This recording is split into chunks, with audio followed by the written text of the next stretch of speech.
afternoon, fellow delegates. This is the plenary session, convention plenary session to commence at 2:30. We would like to, if at all possible, to start promptly. I'm Robert A. Wright. I am replacing the Reverend Samuel Wright, who is to be the presiding official here this afternoon. You might note, of course, I am an attorney and our professions are not necessarily akin. A man's home is his castle, and too many homes are shanties in old shanty town. This afternoon, we're privileged to have as our guest speaker the Secretary of the Department of Housing and Urban Development, formerly the Governor of Michigan, President of American Motors. It gives me great pleasure, my privilege, to introduce to you, present to you, the Honorable George Romney, Secretary of Housing and Urban Development. Thank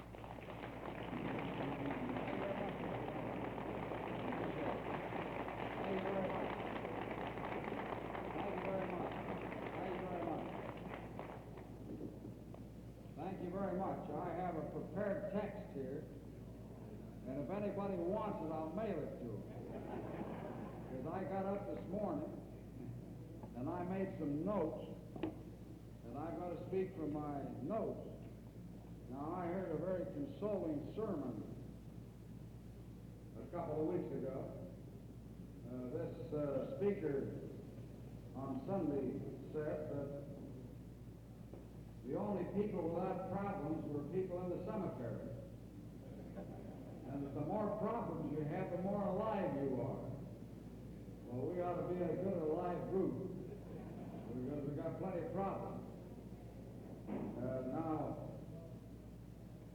the members of some of the leaders of my party in this state were a bit concerned about my Jackson visit, because my people failed to tell them that I was going to be here to talk at this convention, and they read about it in the paper, and that's always a mistake. And then number two, they said that the leaders of the other party in this state were so prominent in NAACP that if I talked here, it would look like I was supporting them rather than the members of my own party here. Well, I've had the privilege of knowing Charles Everett. As a matter of fact, following the assassination of his brother, he and I participated and were the principal speakers at the memorial service held in Flint, Michigan, a short time thereafter. And I kind of hoped that when those who were kind of fed up with the way one party was running things in this state, that they'd get smart and recognize that it's not wise to segregate yourself politically any more than it is to segregate yourself any other way.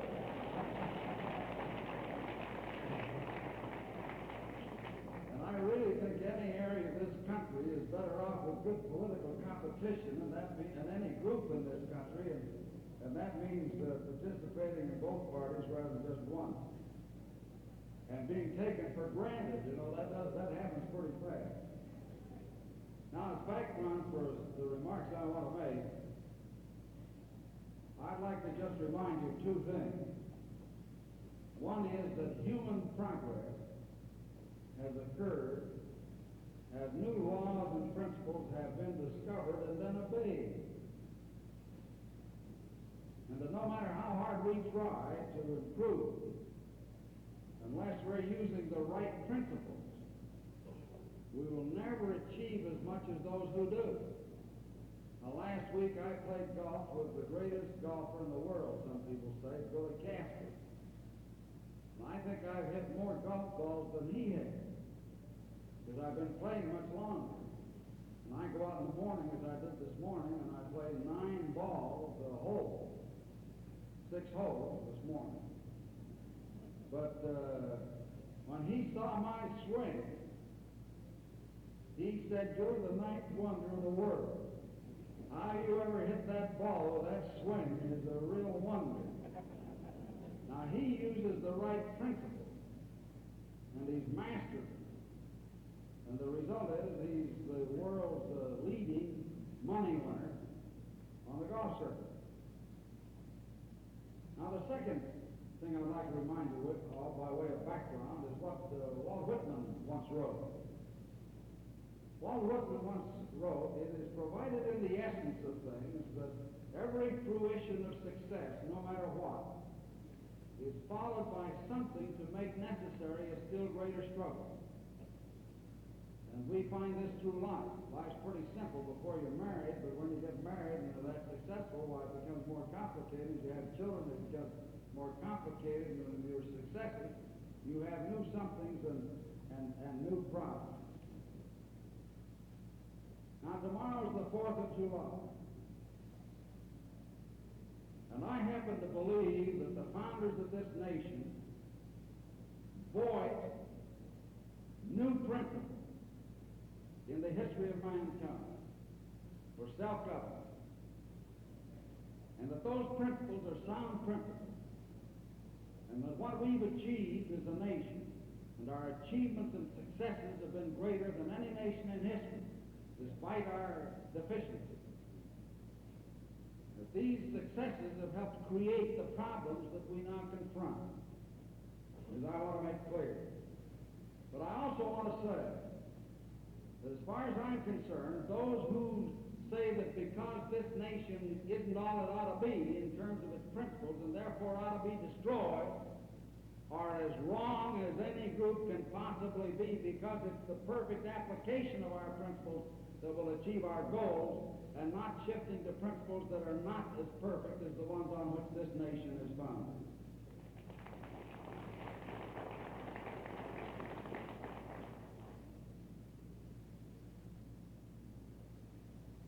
One of the perfect things they did was to build right in to our way of life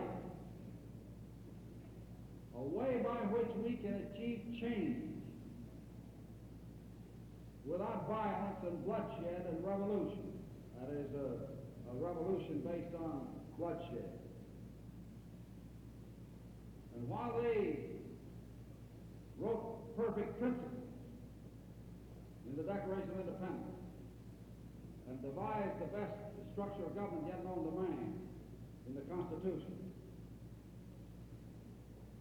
these principles of this structure have not yet provided freedom, dignity, justice, and equal opportunity for all in this country.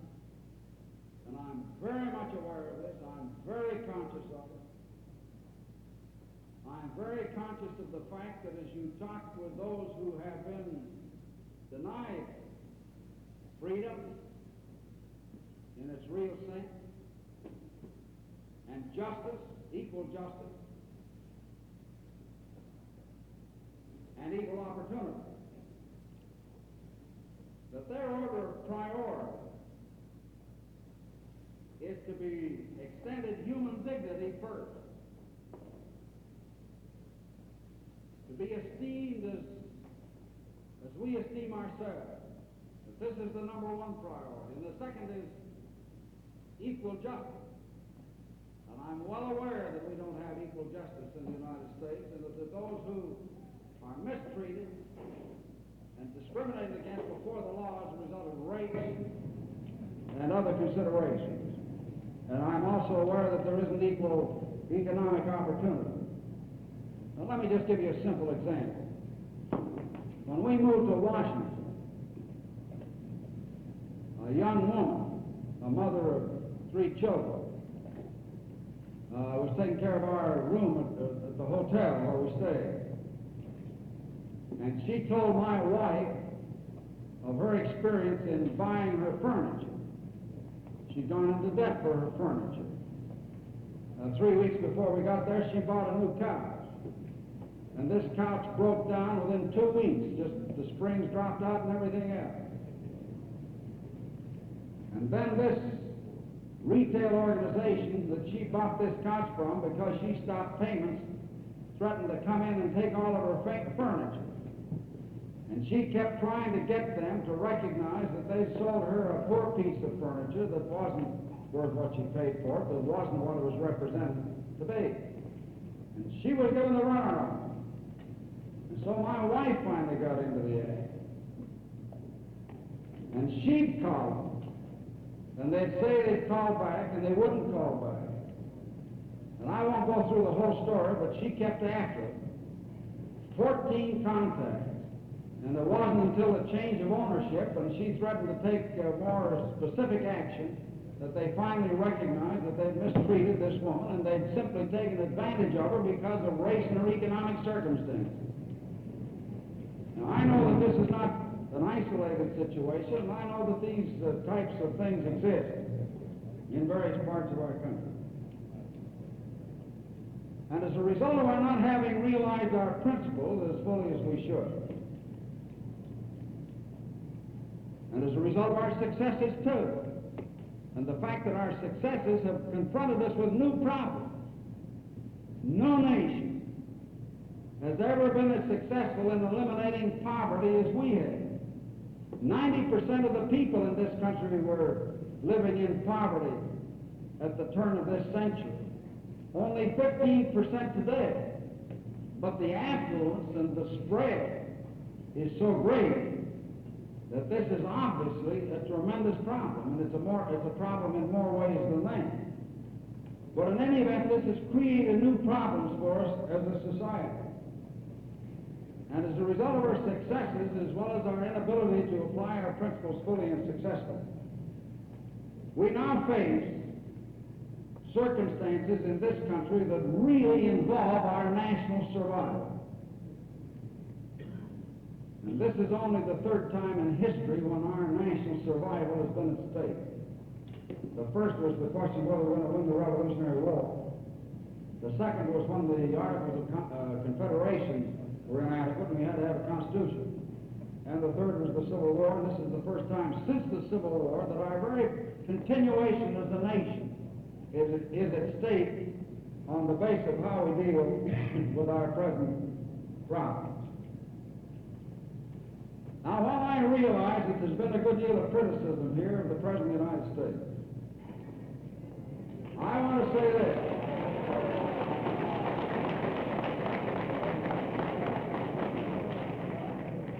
I want to say this,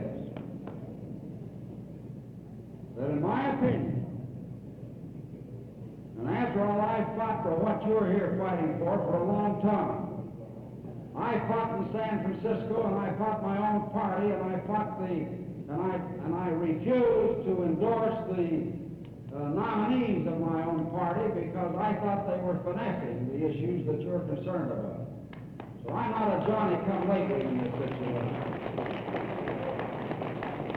And I want to say to you that knowing the President of the United States as I do, and knowing his commitments in this field and other fields, that I believe the President of the United States has made the correct basic analysis of the crisis we face, and that he has established the right priorities. Now, he has indicated very clearly that our basic crisis in this country today is not primarily material and economic. In his inaugural address, he pointed out that Franklin Delano Roosevelt, in his first inaugural address, and I happened to hear Franklin Delano Roosevelt's first inaugural address, pointed out that at the start of the Great Depression, we were very fortunate as a people that our crisis at that time was not a spiritual crisis, but a material crisis. And the President, in his inaugural address, indicated that unfortunately our crisis today was not a material crisis but a spiritual crisis, and that a crisis of the spirit requires an answer of the spirit. Now, I think that's a correct analysis of our basic situation, and I think that's basically why we still have people who refuse to recognize that we're all children of a common creator and therefore brothers and sisters.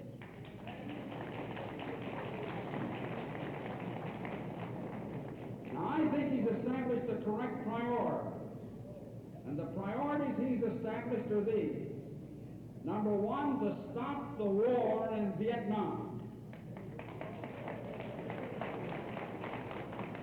And number two, to curb inflation. And number three, to solve the problems of the cities. Now, these are the three priorities. And let me discuss Vietnam for a minute.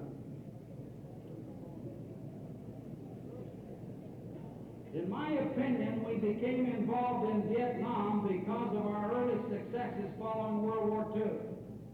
The Marshall Plan and other international policies, and the policy of containment started under President Truman, containing communism. And we made the mistake, and this was a tragic mistake, of thinking that the primary situation in Southeast Asia was a case of containing communist aggression.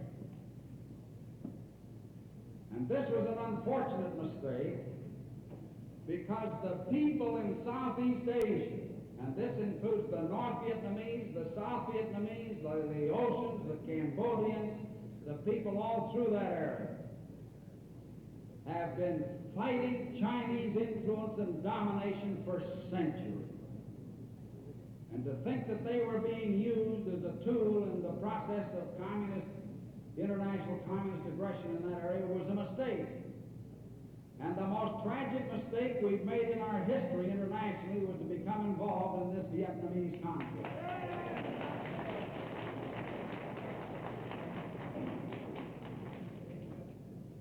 We even went so far as in making this mistake as to drive China and Russia together in the Vietnamese situation, whereas they're belligerents elsewhere. Now, we made operational mistakes there, and I'm not going to get into that. But I think you have to recognize that when you've made mistakes that create the conditions that you thought existed, and when you have involved the future of others as a result of your mistakes, you can't just suddenly and arbitrarily pull out and let them suffer from your mistakes. And that's why I think the President is pursuing the right course and indicating that his firm objective is to de-Americanize that conflict, to bring it to a conclusion, to help the South Vietnamese to take over, and to determine their own course. And he has made peace proposals in Paris that are fair to every nation involved, that are of a minimum character. And he understands this situation. And I believe he's going to work out a solution to this tragic conflict.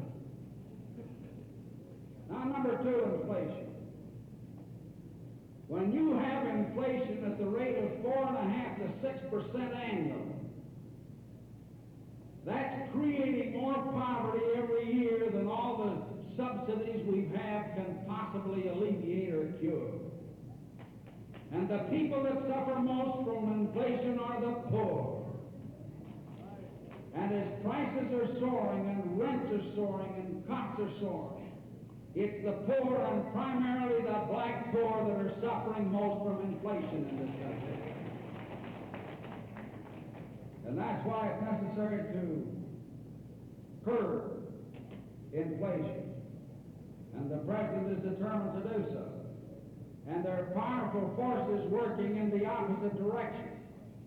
And I said what I thought of this score as plainly as I've said other things in my past to the building trades union in terms of increases that are clearly inflationary. And I've indicated my intense feeling with respect to increases in the prime rate by bankers because of the shortage of money, when there's no real justification for those increases in interest rate that I've heard, and I don't see any basic difference between the two. Now, to stop inflation in this country, it's going to take four things. It's going to take the end of the Vietnamese War and a reduction of military spending. Second, it's going to take sound fiscal policy. You can't continue to have deficits year in, year out without spending people into a hardened inflationary psychology, and that's what we've got in this country today. And number three, you got to have a sound monetary policy, and you can't have just an easy money policy because that too reflects itself in higher wages, higher costs, and higher prices, and it's the people who pay rather than the special interest groups that benefit from that. And then you've got to have a sound economic policy. And by a sound economic policy, I mean this. You can't have special groups with monopoly power in periods of shortage without having them take advantage of it in the form of increased wages, costs, and prices. And this has got to stop in this country if we're going to really stop inflation. Or we're going to price ourselves out of world markets, and we're going to suffer the same economic fate that Britain is already suffering as a result of this fact primarily. So I'm for stopping inflation, and I think steps are being taken along that line. Now I'd like to touch on the third problem, priority problem, and that's the cities. And the most basic problem in the cities is black and white and black racism. That's the principal problem in the cities.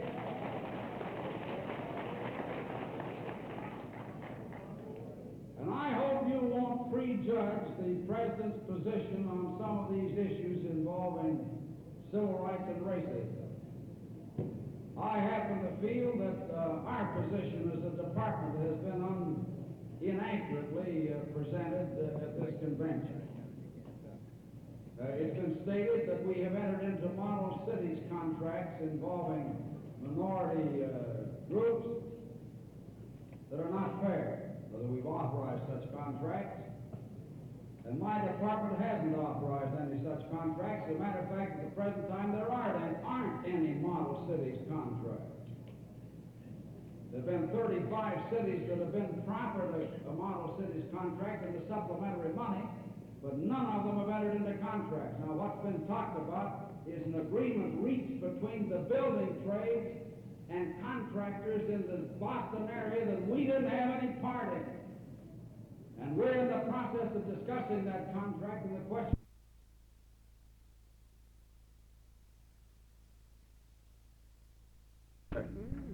meeting to order. I said when it closed out that that was all the items that I thought we ought to adopt resolutions on, but I overlooked one that I think is very important, and that's the matter of the deteriorating railroads, the hazards that's being created in all over this country by virtue of the fact that the railroads are not maintaining their equipment and their tracks as it ought to be. And Commercial Appeal did a series of articles. Well, they did two. One on November, no, it's in October, they two here. October the 13th and October the 14th, showing a lot of pictures and so forth about the tracks, the shape that was in, and pointed out the fact that that any time there could be a real major disaster in this country because of this deteriorating situation. And I think you're all familiar with the fact that Laurel almost got burned down as a result of faulty equipment, and we had another derailment up here in Glendora not too long ago that the train was hauling a lot of poisonous gas and stuff, and they had to evacuate the town. I'm very concerned about it, and I think that we need to adopt a resolution pointing out the need of the federal government itself getting on top of this situation and forcing these railroads to maintain safety equipment. Had another one last week just across the river. Had another one last week just across the river at Rayville. Right, there was a bad one in Louisiana just like last week. It's not just in Mississippi, this thing is nationwide. I'd like to present you this matter, and we adopt a resolution calling upon the government to correct this situation. Marvin, you probably read his story. About 100 families. Commercial Appeal back in the middle of October. Yeah. I don't think there's any question, but something's gonna have to be done. We're gonna wake up here one of these mornings, we're gonna have a complete town wiped out, is what it's gonna amount to. You know what I mean? Can we get a motion to, I make a motion to Adopt adopt the a resolution. resolution on the matter, yes. all right, Second. any discussion? Not all in favor of the motion signify by saying aye. Aye. Opposed? Motion carried and so ordered. Now, do any of you have a matter that you think ought to be covered with a resolution at this convention, whether it's pertaining to legislation or otherwise? Mr. Chairman, I believe a few years ago, we went on record, in which we were asking consideration, with these, electric power associations about their anti-labor attitude. Right. I wonder if it would be, we couldn't resurrect that one or institute a new one. And I was thinking in terms a while ago, when we were talking about the speakers, Yeah. that we might, we might consider Frank Smith, who is one of the commissioners of Tennessee Valley Authority and ex-congressman, Yeah.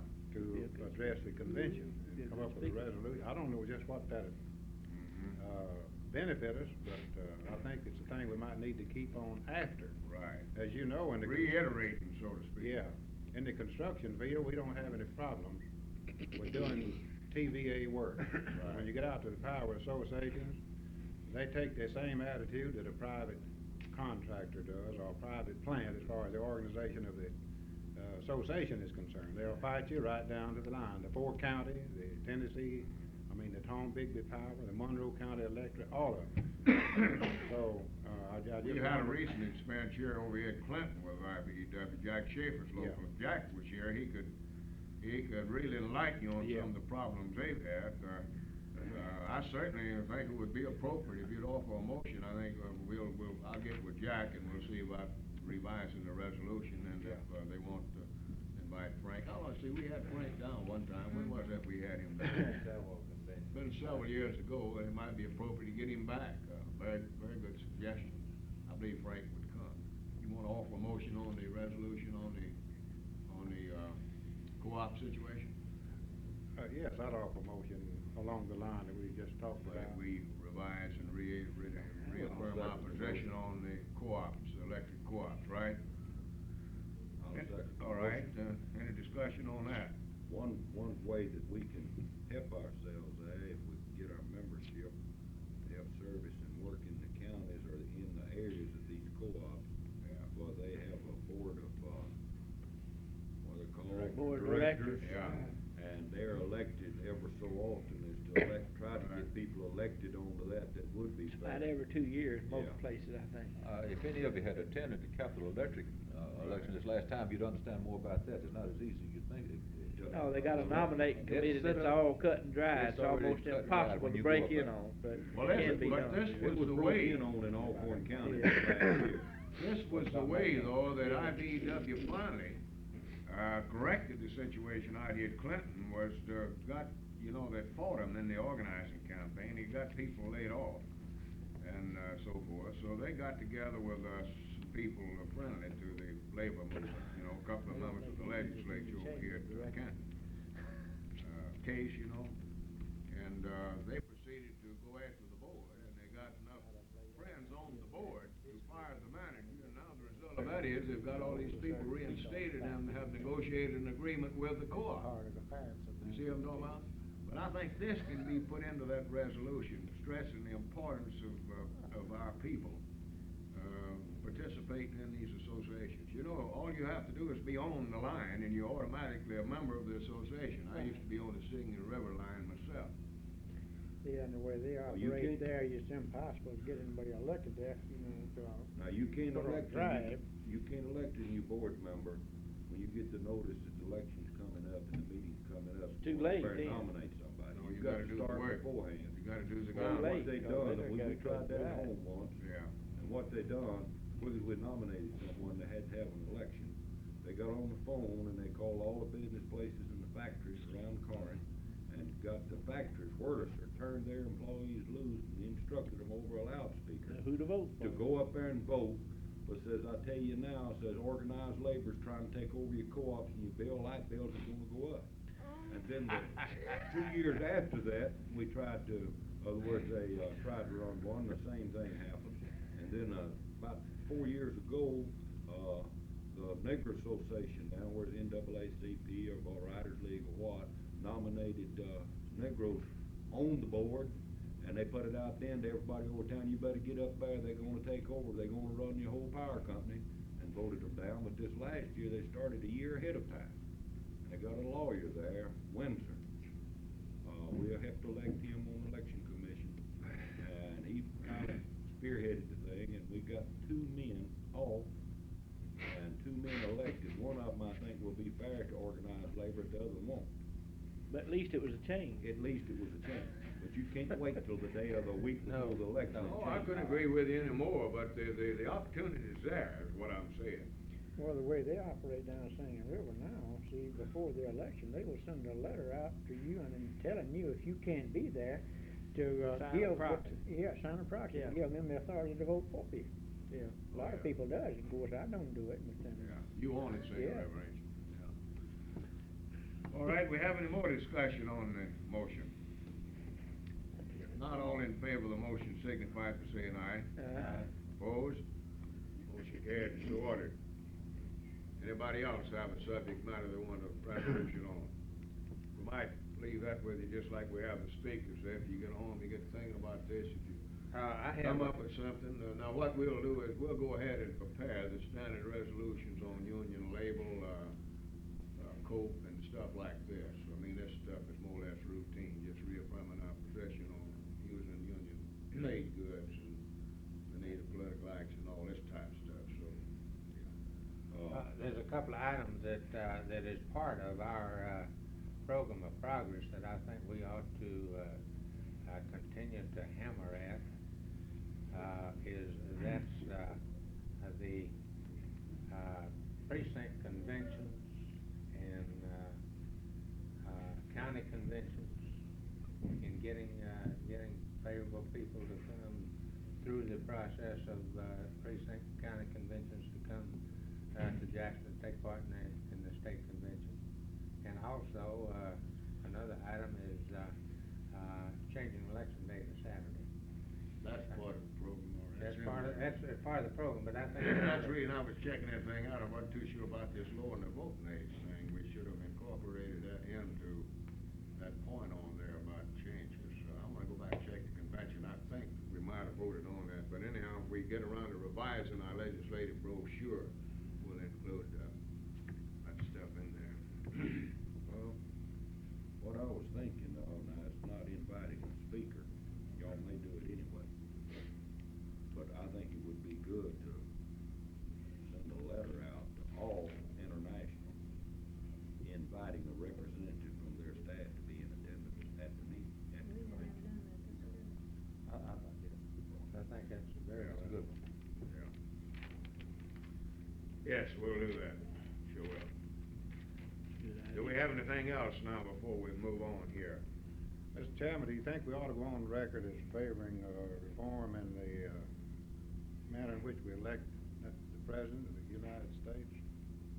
Is that a timeless? Well, the National AFL-CIO is on record favoring the election of the President by a popular vote. We could adopt a resolution endorsing the position of the national organization. We wouldn't be in a position to adopt one contrary to what they've adopted. But they all on record, and resolution has been adopted by the AFL-CIO and convention in support of this. We could do that if you wanted to. This means a constitutional amendment, you know, which would have to be ratified, I believe, by 2/3 of the states. I was thinking that in connection with what Brother Edwards is saying there It about. would be good, I think, to do that, if you wanna do that here, and then if it gets up over here, then I would certainly know what I'd have to do, you see. You might wanna consider throwing Kirch's name in this thing Speakers? for speaker. Yeah. We have room, cause it might help organizing. Well, we had him down, when was it, last time, wasn't it? We Last had him time, down. yeah. Last time or time before, I don't remember Yeah. which. Yeah, well, we'll invite him, certainly will. Marvin, do you wanna offer a motion on that too? No, I just threw that out to bar some reaction, since Brother Edward brought up about the precinct election, we might not have that system the next time around. I'm hoping we don't. Yeah, well, we'll still have it next time around, because the only way it can be changed is by, changing the Constitution. That has to be ratified by. Well, you still gotta have your convention select your candidate. Yeah. I mean, well, regardless of what. You still have the convention nominate and do the nominate, but the voting itself would be by popular vote. Right. Yeah, she raises a good question here, because we got this study committee set up to review the Constitution, but there's a couple of areas that, I'm talking about our Constitution now, that we might want to consider. One of them that I think is this, $8 a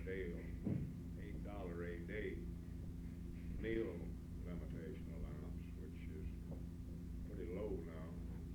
Get out of state and try to go somewhere. Yeah, see that.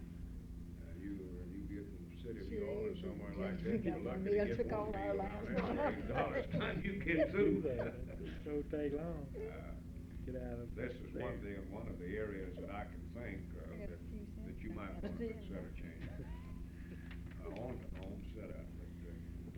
But, before we get on to that, I'd like to dispose of this popular vote on the presidential thing. If you want to go on record, it's really not necessary in view of the fact that the FLCL is already on record, and we are expected to support the position of the national organization. You know what I'm talking about. We'll have it however you want to here.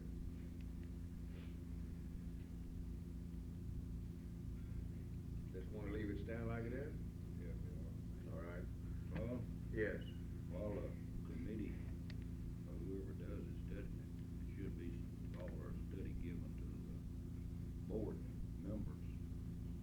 And if it's any way it can be worked out with affiliations of the different organizations, one coming from each CLU district, if we can. I think This was the area that I understood, one of them at this committee, you know, the motion was passed here at one of our meetings, I think right after the convention, about setting up a committee to study the Constitution and make some recommended changes, you remember? Well, we've set up that committee, we've appointed them, but they haven't gone to work yet, because what I'll do is to call them and reactivate this committee and explain to them the areas that we think they ought to be concerned with. And this is one of them, trying to get a fairly equal distribution of board members from all the areas, you know what I mean? Plus, what we have been able to do so far in this thing is to just kind of by gentleman's agreement more than anything else, to try to give each area of the state proper representation. You know what I mean? And it's worked out pretty good so far. Just like today, for instance, when you named this member of the board, you took into account the area that didn't have anybody and the job the man was doing and put him on the board, see? But I'll pass this on to this committee. I think it would help, in our political drives and everything all over the state, with the political action and affiliations. Right. It does, there's no question about it. See, what did we put on that committee? Fitzhugh and, you evil, it might be. You remember what it was? I want y'all to note that Meridian losing one of their board members now to Hattiesburg. We'll be happy to put another one on there as soon as you get all them locals affiliated over there. Might need another before we get them affiliated, though. Huh? Might need another before we get them affiliated. Well, if you had all them locals affiliated over there, you, could certainly, have a good argument for another board member. I don't think there's any question about that. I'm a little bit optimistic about the possibility of a breakthrough on this woodworker situation here in the state. We had some people from the Masonite local attend the law workshop, who appear to be progressive-minded folks. They, you know, put the local on the trusteeship and kept it there for a long time, and Walter Goldman stayed in there, got it reorganized and elected new officers, and they've turned it back over to the local now, and they seem to be interested in and affiliate with the council. They're active now in the Law Labor Council. So if we can ever get the law local in, I think we, you know, this would be the key to a lot of these wood worker locals over in your section. I think the holdout is because law has never been in. All right, let's move on. We got several other items yet we need to dispose of. While we're on the affiliation thing, I can report to you that we have made considerable progress in the field of affiliating local unions since our last meeting, especially with newly chartered organizations around about the state. Had we not lost 700 or 800 chemical workers, result of the last convention action, we would have been pushing 26,000 affiliates right now. As it is, we got about 25,300. We have been able to affiliate enough locals to make up for the loss of the chemical workers. And we have good reason to believe that we got a couple of more groups around that will be affiliating within the next month or so that'll run it up another 1,000. Laborers in Pascagoula, Robbie, I've already called on the new business agent there, and he's invited me to address that group. And the city employee group here, which will run around 500. They get organized here? With the city? Oh yeah, we've done got them set up, organized. They got an office at the Carpenters Hall, and well, we're just helping them get properly organized where they can do an effective job. City finally broke through. Oh, no. In a fashion, huh? Yeah. In a fashion, but they made some concessions. The only thing that we didn't wind up with that we had hoped to get was payroll reduction of dues. The mayor himself agreed to it, and then when we got it to the city council for a vote, we got double-crossed down there by our good friend, Mr. Kelly, Doris Kelly's husband. I Instead of heard voting you with on the mayor, he TV. voted with the other commissioner against it, see. And don't think the local labor guys here hadn't been taking him to task about this. We've got a number of meetings that Tom's sent in on and others, but we're trying to help them put together an effective organization to do the job as it ought to be done, you know what I mean? Well, let me But ask. a real job here, believe you me, or if they had an awful work stoppage, and we had some people fooling with this thing, not in the labor movement. It was bound to be down that these city employees had a strike.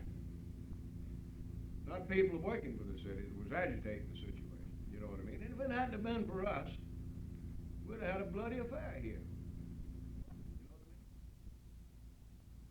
City appreciate it.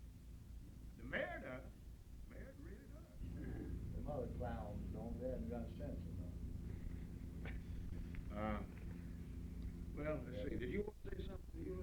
I was gonna ask you if, they, was anything reported on TV about that, because, I mean, I tried to keep up with it, I could have missed it, No, what was that now? about, them getting any kind of settlement. Well, let me explain something to you. The 4 points that the mayor agreed to, which was the result of the work of the Federal Mediation Conciliation Service. They worked back and forth between the union and City Hall. And the mayor, after we had the show of strength down at City Hall, when the people left their jobs and come to City Hall, I saw that. you know, if you remember, they had voted not to recognize the union. And after this demonstration, Russell Davis was smart enough, had sense enough to realize something had to be done, or he was gonna have something bad on his hands. So he agreed with the mediators, and the union agreed that this was a minimum settlement, see, on, well, they'd already given them a pay raise in the course of all this thing. One of them was on promotion based on seniority, method of handling grievances, eliminating discrimination, promotions and so forth, and payroll reduction too. Well, and Gates brings this up in a meeting later on. We were of the impression at this time that the promotion that he offered nullified everything. But we discovered as we got into it that all he did was take away the part dealing with payroll reduction. So it would still agree to the other Agree three. to the other 3. Well, They I would never like to- sign a contract, though. No. They haven't signed a No, it's just contract. been an informal agreement as to this. All right. They also took the payroll reduction away from the fireman. The fireman had had it all these years, see? So he's really made some friends with the fire department. Of course, what we were doing is trying to get recognition for both groups. The fireman had been organized for over 50 years, see, no recognition. All right, in final analysis, without taking a lot of your time up on the thing, what we wound up with in this situation was whether or not we recommended to these people if they strike for nothing but payroll reduction or dues. And you can't recommend that people strike for nothing but that, you know. So I told them if the union means anything to you, you'll pay your dues, you'll build up your organization, and you'll get ready to take this town on if necessary in the future. And they finally agreed to this, so we got them set up, and they got an office in the Carpenters Hall now. They got a place to meet, they got a full-time man running their business for it, and they're gonna be operating just like anybody else's local union. But come next summer, when the city gets ready to draw the budget, then we'll find out where we are, see. I might point out, Claude, this very thing you're talking about now, the reason me and him still got vacation time. This had a big bearing. Very thing. Had a lot of That one, bearing. Tom? This situation you're discussing now is one of the main reasons we brought up this vacation thing. We set up with this thing 7 days. The next year, is where we're gonna be, that's where we'll be next year. It's the right to talk about it. You get this, I mean, this will be part of the deal the next time around. You can't get it all every time, I mean, you got your foot in the door. Well, let's see, I wanna talk to you a few minutes about, the Council on Economic Education. How many of you got a letter recently from the Lieutenant Governor? Most all of you? Mine never did catch up with it. You never catch up I with didn't it? get one either. Well, If I was mail.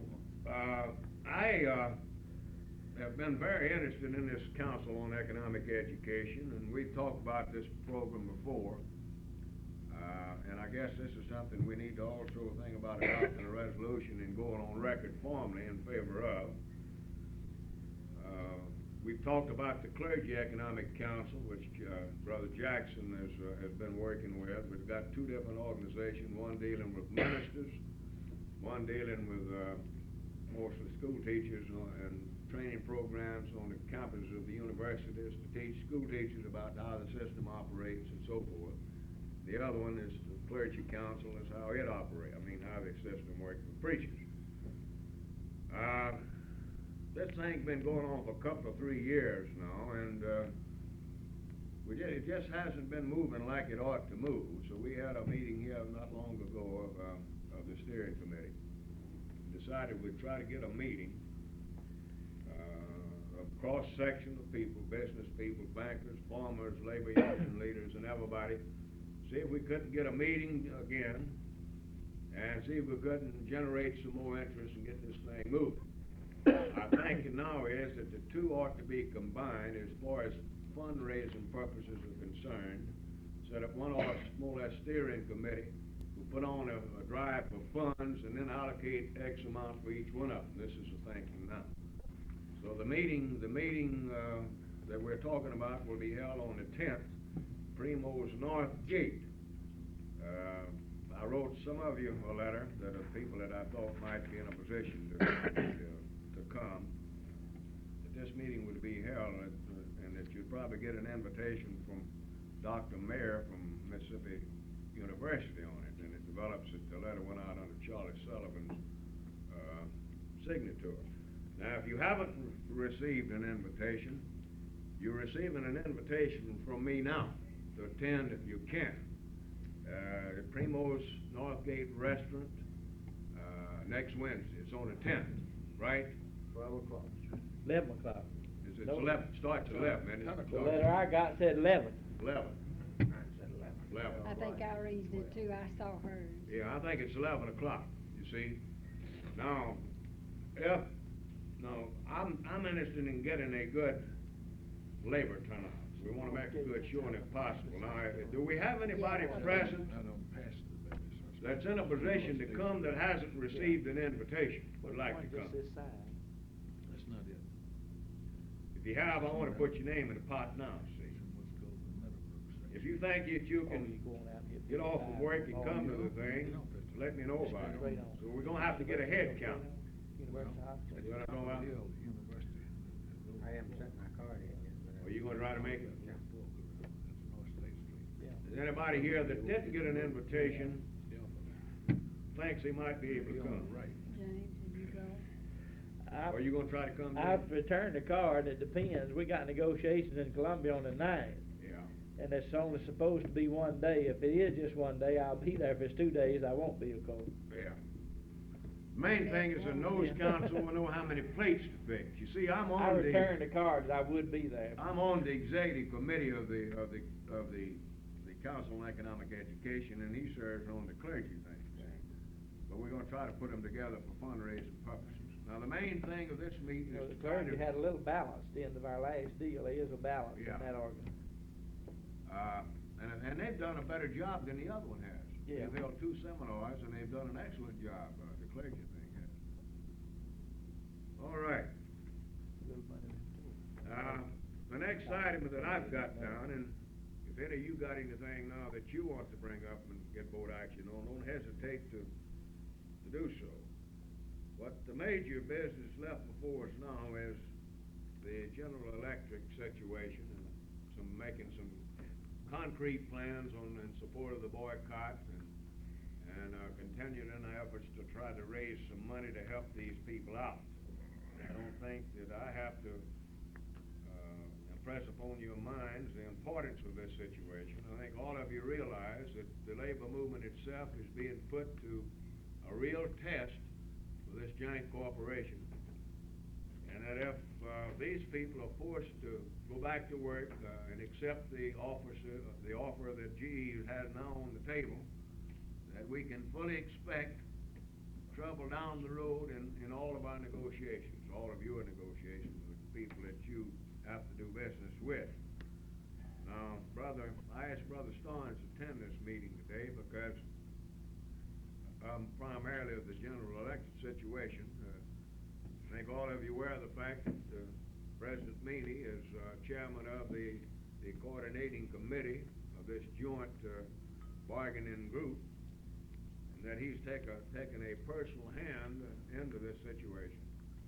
We've received correspondence out of his office, been advised that there has been an official boycott put on against products made by General Electric, and we're being asked to do everything that we can in support of the boycott and of the strike.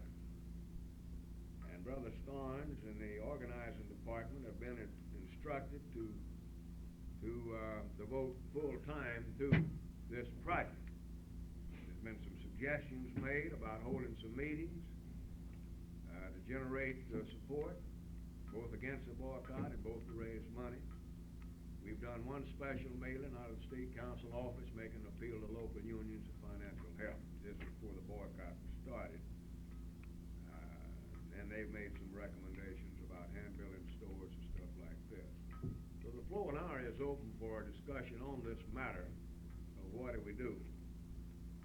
Perhaps maybe you ought to ask Bob if he's got the thing he'd like to see in connection with this project. Bob?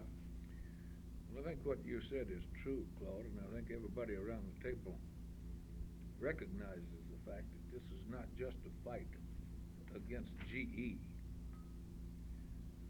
It's a fight of every union we have in AFL-CIO against that type of bargaining. We have 13 unions involved in the strike. 10 of them are AFL-CIO unions, 3 are independent. There are approximately 150,000 people involved in about 135 different locations in the United States. Now, this strike includes GE and Hotpoint. Well, isn't that Hotpoint a GE product? Well, they sell under a different label. I didn't know that. Yeah. Sure didn't. Now, what brought the thing to a head, I suppose, was the tight bargaining GE has done for a number of years. They walked into a bargaining session, said, here's our offer. We consider it to be a fair offer. Take it or leave it. There's no leeway for any movement one way or another, up, down, sideways, or any other shape. That type bargaining was carried to the United States Supreme Court by the unions involved, court has held that that is not bargaining, it's bargaining in bad faith. In spite of that, this year, the company came back with the same type situation. Here's an offer. Take it or leave it. Now, the company's made much publicity hay over the fact that they've offered 20 or 25 cents an hour. Now, what they actually offered was 20 cents an hour for the first year of the contract. A 3-year contract, but no offer for the second and third year. A simple statement that we will take a look at the situation the second year and the third year. And if conditions warrant, we'll consider a wage increase then. There have been certain other additional offers for skilled workers. But 72% of the people employed by GE would not get any additional increase for their skills. The company has publicly said they've offered 25 cents an hour on top of the 20 cents to skilled workers. 1.5% of GE's workforce would be involved in that additional 25 cents. One munificent offer, a magnanimous offer of the company was, but it wasn't made in writing. We will pay a part of the cost of hearing aids for those employees of ours who need hearing aids. Now, you figure out about how many of the people need a hearing aid, and you figure out what that's going to cost them. They probably manufacture No. them and gonna let them. I'm not going into it, but I have here in the briefcase, if anybody wants to go into it, we'll try to answer the question. Every offer on every subject that GE made, and every proposal by the union on every subject involving the entire country,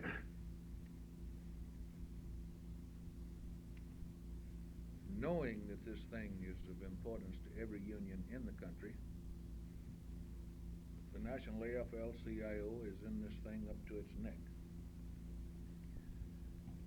About 10 days ago, in a 4-day period, a series of meetings were held throughout the United States, about 20 meetings. And to each meeting, a member of the AFL-CIO Executive Board and or a vice president of AFL-CIO was sent to speak. The meeting involving our area was held in New Orleans. Claude was there, and I think Claude and I probably the only two here who did attend that meeting. We had several from the Beggars Local. Yeah, we had Striking others. locals. Now, there, the plea was made for $1 per member from every member of AFL-CIO. There will be a number of follow-up meetings, 15 follow-up meetings in the United States, to be held just as soon as possible, to push not only that dollar collection, but probably an additional dollar, plus making plans for the national boycott on purchase of any GE or Hot Point appliances. And one of the cities in which one of those meetings will be held will be Jackson, Mississippi. And I think you told me this morning the date worked out to be the 15th. We've got the president of John's local out at Beckers about using their hall on the night of the 15th.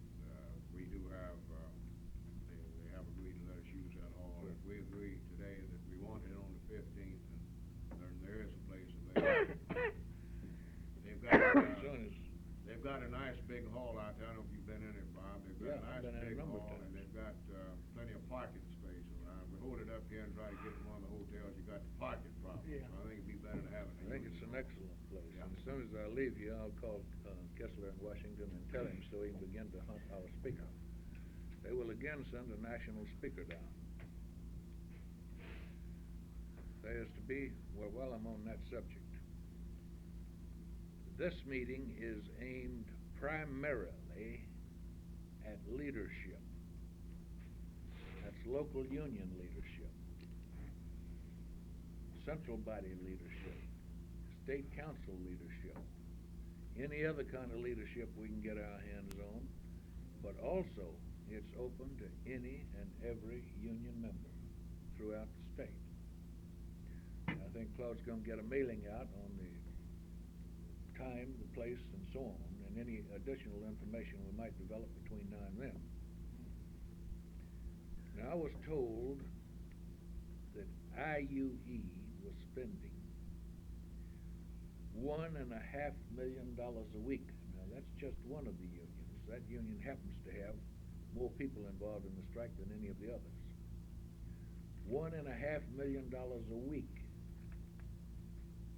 And those members are being asked to contribute an hour's pay a week too. Yeah, and if GE stops paying their insurance, which is anticipated, it will cost that union an additional $500,000 per month.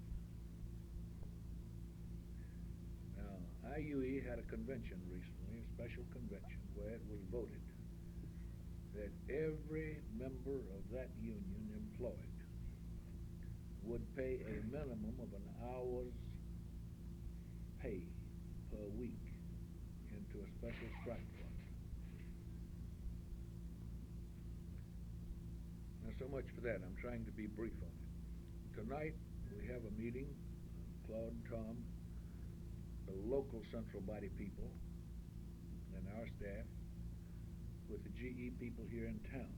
For the information of those who might not know it, the only two local unions of GE in this state involved, and as far as I know, the only two locals involved at all in the strike are the two GE locals here in town, both IBEW. Their strike is pretty good. I think when they first started, they had 4 or 5 people went through the picket line. I understand now they've got 18 or 20. Their need is pretty acute as far as money is concerned. But we are meeting with them tonight to find out exactly what, when, where, and how they want the boycott instituted here with the picketing, the handbills, and so on. Now we have here, Claude's got them, I'm sure, and I have them, language which has been approved by the attorneys in Washington for the picket signs, for handbills, suggested letters to managements of stores handling GE products. And the boycott is, they make it very clear, is not to be against a retail outlet. It is to be against buying GE products sold in that outlet. But anybody can go in and buy anything else they sell. Well, why hadn't Wilson's been advertising over a little more than usual GE products this last week or two? I don't know whether Wilson's has or not. I think GE has. Somebody Yeah, has. there's been more. There's more Yeah. on it. Well, I've noticed more. I GE. wondered what it was. I wouldn't be surprised, but what We just wanted to say. GE's helping some of these retail outlets with their advertising budget. Now, we were told in New Orleans that if this thing wasn't settled pretty soon, there would be a national boycott on the import of everything GE had made in foreign countries. And there are a great number of GE plants located in foreign countries, plus the fact practically all of the transistor radios that you buy today are made in Japan, although they might have a GE name or somebody else's name. But the longshoremen and the SIU and the NMU are supposed to be putting their heads together now to see what they can do about not unloading those things shipped in here to GE.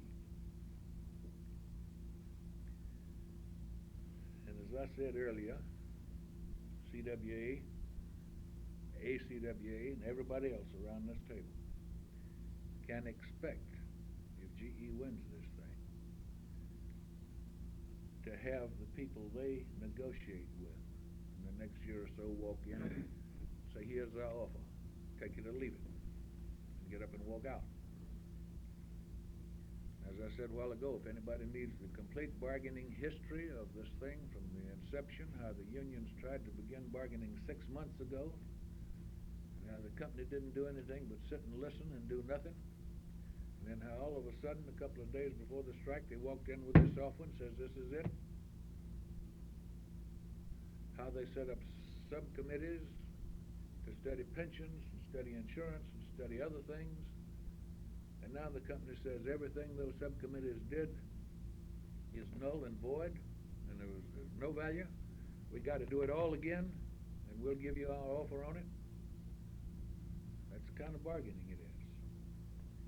And GE has had more unfair labor practice charges filed against it by the unions than any other employer in America. And that's saying a lot when you think about the Stevens situation and some others. And practically without exception, every unfair labor practice which has been filed against that company by a union has been won by the union. So, when we have this meeting here on the 15th, all of you are invited. All of you are invited to bring, or send, or carry, get stretchers, ambulances, or otherwise, and get as many people in here as you can. You are urged to go back to the people you deal with, and the people you represent, and get just as much money coming in for this situation as you possibly can. Our instructions are that money collected should be sent to the Secretary-Treasurer of AFL-CIO, Lane Kirkland, at the National Headquarters in Washington, 815 16th Street Northwest. And there all the money is being put in a kitty and is being parceled out in some manner, which I know not. There is a national committee which has been set up by President Meany, composed of President Abel of the Steelworkers, Gleason of the Longshoremen, and Keenan of IBEW, who are putting this whole thing together. So that's it real fast, Claude, about fast as I can make it. I got one question Anything about that. Shoot. I don't know where I heard it, but I heard once, we've been told that, probably a little thinking on find out, that most of the fringe benefits that they were offering, such as sick leave, vacation, they were giving them a little more, but it wouldn't start until 1972. Some of that's correct. Let me just say this, and I think this letter that I sent out, I pointed this out. The result of the type bargaining conducted by General Electric, the GE employees are now better than $1 an hour behind the employees of the other large major corporations such as Steel and Alta. This is the fourth large corporation in the United States. You know, result of this type bargaining, this includes fringes, wages, and what have you. GE employees now today are $1 an hour or more behind the employees of these other major corporations. You see, this is what the end result of it's all been. Now, there's a couple of things that did you want to? I'm going to answer him right now. Question? The company offered 2 weeks vacation after 1 year, effective in 1971, and 4 weeks vacation after 15 years, effective in 1972. What I got when I heard that, or read it somewhere, Crawford, you heard Beck on our line. That's what it was, or where it was. Why are they negotiating for 1971 and 72? My God, that may be a different bunch of employees in the company, everything different. If you put it all That's not together, negotiating now. the company wants a 1-year contract on wages, but 3 years on everything else. That's what it amounts to. That's really it. You can get them further behind still, see? That's right. Well, we're particularly interested in ours for two reasons. One, we're next door. Right. And another, we in coordinated bargaining, and we go into ours full steam next year, and it'll affect us how the outcome of Directly this will affect be. you. It'll directly affect us. We have 11 international unions involved in it, mostly affiliated with the FLCIO, the Teamsters not, and District 50 Right. not. Yeah. But then our contribution, there was the feeling of the people there at our place, since they are next door neighbors and all, that we could give them full use of our hall, all utilities and everything paid. We'd ask for $1 a piece, which we've already taken up once, to be turned over locally for them to use there, and would be more. Probably would be better, I guess, to go on like you say. But since we were next door neighbors and some have wives working there, we thought it would be a good thing, just since we were contributing hall and everything. I wouldn't and argue utilities with and you, all. I wouldn't argue with you about where you send it. Get the money. Yeah. Mr. Clark. I've been, working on this thing right smart in the last few days. In fact, I talked to Claude a day or two ago, and, I've just about got arrangements made, everything except the pickets. That's where you're gonna have a problem at. I've made arrangements with the police department, and of course the chief's a good friend of ours there, and with the county attorney and some of the judges and all of them, everything lined up good. Talked to a couple of different lawyers on the thing, and lawyers tell me what's gonna be dangerous about this thing is if you set up pickets, there's that man on the picket line. He said if you get involved in a secondary boycott, you had it. Said your Central Labor Council is gonna be, in the lawsuit. That is why these picket signs have been scrutinized by the legal department in Washington, and they state very clearly, this is not a strike against this employer or against this establishment. It is informational picketing and asking you not to buy GE products. That's where you got to be so careful, Bob, with your men on the line, because they're gonna be sending somebody out there to agitate him, and he can make a remark to them or something out there. Right. And In it's this- much trouble if you had your sign printed. You probably have this in this You got kit. them correspondence from in his office. Is with package instructions. stuff in it, didn't you? You got instructions to your pickets. But what if those pickets obey disobey your, instructions, though? Well, You're still in a lawsuit.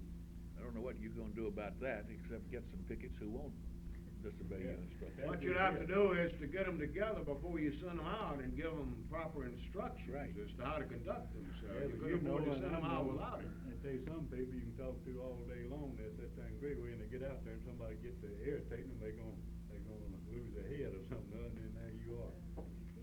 Well, that's, I guess, is the danger you get into in the situation. The main thing there is to tell them not to answer anybody. Don't open their mouths Point 'em to the regardless of sign. what's said, just He point to said, the sign. they even pointed out to me, even if you holler at your friend out there, and stay out of that damn store or something like that, and you miss your friend, it can be heard by Right, somebody else. you and don't wanna you're say wide open. that, That's let it. them go in the store. Just don't buy anything made by GE when you get in Yeah, but I'm there. talking about one of your close friends or something that you know it don't mean nothing to, one of your other labor fellows, just stay out there, what are you doing in there, something, you say, You're not well, boycotting. somebody else hears it, well, you had it. But your sign very clearly states it's not a boycott against that store.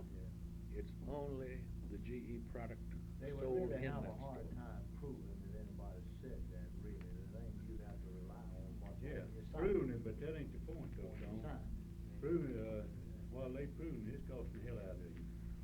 It's costing you wages and lawyers and everything else, which most central laborers ain't got no money to do that with. Well, I think if you got into this kind of a problem, though, that you expect some help out of the council, at least of the FLCIO. Now, Bill Reedy talked to me about this thing, you know, I seen he was in his office when he called. And he thought that the legal staff had done a real thorough job, and that they'd spelled this thing out real clear as far as what could be done and what couldn't be He done. stayed there for a couple of hours that day before I called you, and he said it looked real good to him, and also once Carol Adams there, he's chairman of our labor, management committee over there, you know, and he brought them same points as Bill told me and everything else, he said, and told me what they're gonna have to look for and what they're gonna have to be damn sure it didn't happen. LD, Amalgamated does informational picketing just exactly like this, all the time. We've got All one over of the country United to States. another. We ain't lost a lawsuit on it yet. And they'd have very few lawsuits. We hadn't lost any that we've had. Then they But you have to keep your mouth correspondence shut, from- just point us at the sign. Let the lawyers write your sign. Yeah. Go You can from keep there. their mouth shut, that'd be fine. Put the tape over. That might be a good idea, put a piece of tape. Nobody's out there put tape over mine, but I can't be quiet. I Another gotta thing pop is, Bill told me, you know, where, get in touch with the fella at the bottom of this letter signed that you, he said, don't put your damn name down there. He said, I don't know who you'll put down there. He said, you can put my telephone number down there to call this office, but don't put my name, or don't put yours down there. He said, that man, if something messes up, it had it, when he signed that thing bottom of that letter. That's a letter going to the manager of the Yeah. stores. Well, He said that he didn't, that's the only thing that he could see in the whole thing, it, was, kinda putting, man, it signed it in the spot there. well, I guess that's just a difference of opinion in lawyers. They got some pretty high-powered lawyers in Washington, and they think this thing's all right. Both of them told me the same thing. I guess you got different cases in different areas, I mean, that, people go by, you know. Well, that's kinda like the city employee thing down here, you know, the day that, we had the people gang up out here, before the city council meeting, got underway, here come a big double-jointed guy with a gun on his side, walking up to me and wanted to know if your name's Claude Ramsey. That's right. He said, well, I got something for you. Served me with a court order restraining me and some other people from taking these people out on strike. You know, To the store manager. and later on, when the lawyers got it down here to the federal, not the federal court, to the court, arguing over, whether the injunction should be dissolved or not, Ransom Jones, the young attorney, pointed out to him, says, well, Claude Ramsey ain't got no business being named in That's your point, sir. in this injunction. He's not on the staff of this international union. Says, well, he might not be, but he says every time we turn around, he's on TV or in the newspaper or something, with us. We're gonna insist he stay on it. So, I mean, that's about the way you are, you see, whether your name's on it or not, you're president of Central Bank. And you're gonna be involved in it whether you like it or not, see? If you signed that thing, you said, I was elected that up, but I volunteered for this, and you put your name on it. All right, let's see, there's a couple of... Let me read this picket sign out. It's headed, "Don't buy GE products." All the unions representing General Electric employees are on strike for a decent contract. Please support us by not purchasing GE products, including Hot Point products, until the strike is over. This is not a strike against this store. If you got that in there, looks to me like it's clear as it can be. Then on They your, already put Bob's name on it. Yeah, we'll let him. all right, then on your handbill, the same thing. It's not a strike against the store.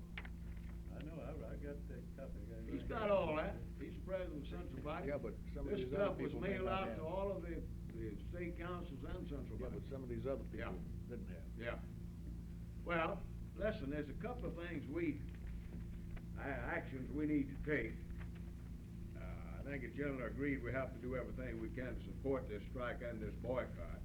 After our meeting tonight, we'll pretty well know what we're gonna do, from this end. But we gotta get some action from this group on a couple of things. We've been asked to set up a GE strike committee of this organization, one. And if it's all right with you, I'll just name the executive committee as this committee, let them act as the general committee to handle this particular phase of it, and make it easy if we have to do something, requiring official action, and we'll have them together to do official action. See, and anybody else that wants to serve on it, like Brother Dunlap, who's here in Jackson, if we have to have a meeting, I'd like to ask you to participate and be on the committee also, you know what I mean? But just for the sake of the record, I'm gonna name the executive committee as this GE strike committee, unless there's Invited to that objection. meeting tonight at 7:30. Is there any objection from the Yeah, executive yeah. committee serving as the GE strike I'll committee? be there, so.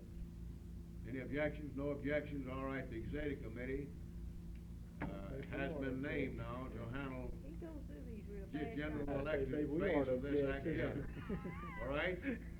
And that with the understanding that we'll ask Brother Dunlap and the other Jackson members, Brother Mike Daniels, to also serve on that committee, right? People that we can get together, okay. You're I got invited to one that other meeting question. tonight at Right. 7:30. If this thing goes into the picking, I Rubber mean, Workers Hall. with no doubt, we'll be in it, 1336 Southwest. if you know yet, what would be the picketing points? I mean, if you've got drugstore and everybody sells something, you got GE. Well, the first thing I think that has to be done here is, so you're gonna have, what you need to do is to get a committee out of your central body to make a tour of these outlets and find out what stores are actually handling and what stores really have GE products on their shelves. This, I think, is one of the first things that has to be done before you start picking a store. You certainly don't wanna go out here and start passing out handbills and store ain't even got the products inside. Yeah, don't pick at Sears, That- because they're not gonna have them. We're gonna get into this tonight, tonight down here. Yeah, but I got a meeting too tonight, I won't Yeah. tell as much as I Then could LD, about it. LD, pick those outlets which sell the most of the products as best you can. Maybe you Henry can't, Klein. Miller's maybe you and can't pick all of Millers and them. Gibsons are a couple of good ones to keep in mind. Millers, The big ones. Gibsons, Wilson. We got two or three, Wilson, appliance and, and, Cowboy Maloney. Cowboy Maloney, oh, yeah, anyhow, Cowboy two or three stores. Auto every Elect or day. Western Auto, one of them. Western Auto, no. Some else. Auto Elect. LD that you need to do, and this is in the instruction. After you have selected a committee representing the labor movement, and after you've made a determination as to where these products are being sold, send the committee to talk to the store manager first and ask him to discontinue the sale of these products and explain to him what the situation is, and that if he doesn't cooperate, then you'll have no choice but to put an informational picket in front of his place of business and ask the people not to buy GE products. Well, this is a recommendation of the AFL-CIO. Right. That's right, we do that all the time. And you might Now- wanna even read this proposed letter rather than mailing it. You know, that thing's great, I work for power company, and really, they sell hot clones. Well, maybe that'll be the first place you'll have to pick it. Work on them. We have places in Pascagoula having nothing but GE products. Yeah. so- Yeah, sure, we do too. But I mean, that's All all right. the Right. stock they Well, have. we, Right. we through with this, No, a couple of other things that I wanna you get know, into. GE? No, yeah, in connection with it, yes, Oh, sir. go ahead. Now, it's getting pretty close to Christmas. Some of these folks I know are pretty hard pressed, and everybody expects this thing to go beyond, Christmas. Ordinarily, the state AFL-CIO does not make contributions to, a group of strike, what the strike we have, I think, one of you guys made a token contribution. We don't have a whole lot of money, but because of the magnitude of this thing, the fact that we have two local unions here in the state actually affected, I think that we ought to go a little further than we ordinarily do. Now, we have already been doing what we can with these two locals. We've done one membership mailing for them. We visited with them. We've done one mailing to raise money, and so forth. We've also, in our letter, advised them if they would prefer to send their contribution through our office, we'd be happy to deliver it to them. We know that because of a certain situation at some of our locals, the last thing they'd do is send the contribution to Lane Kirkland, but some of them will send it through this office or care to them personally. I got a letter, incidentally, Mike Daniel, from, what's your district guy's name over there?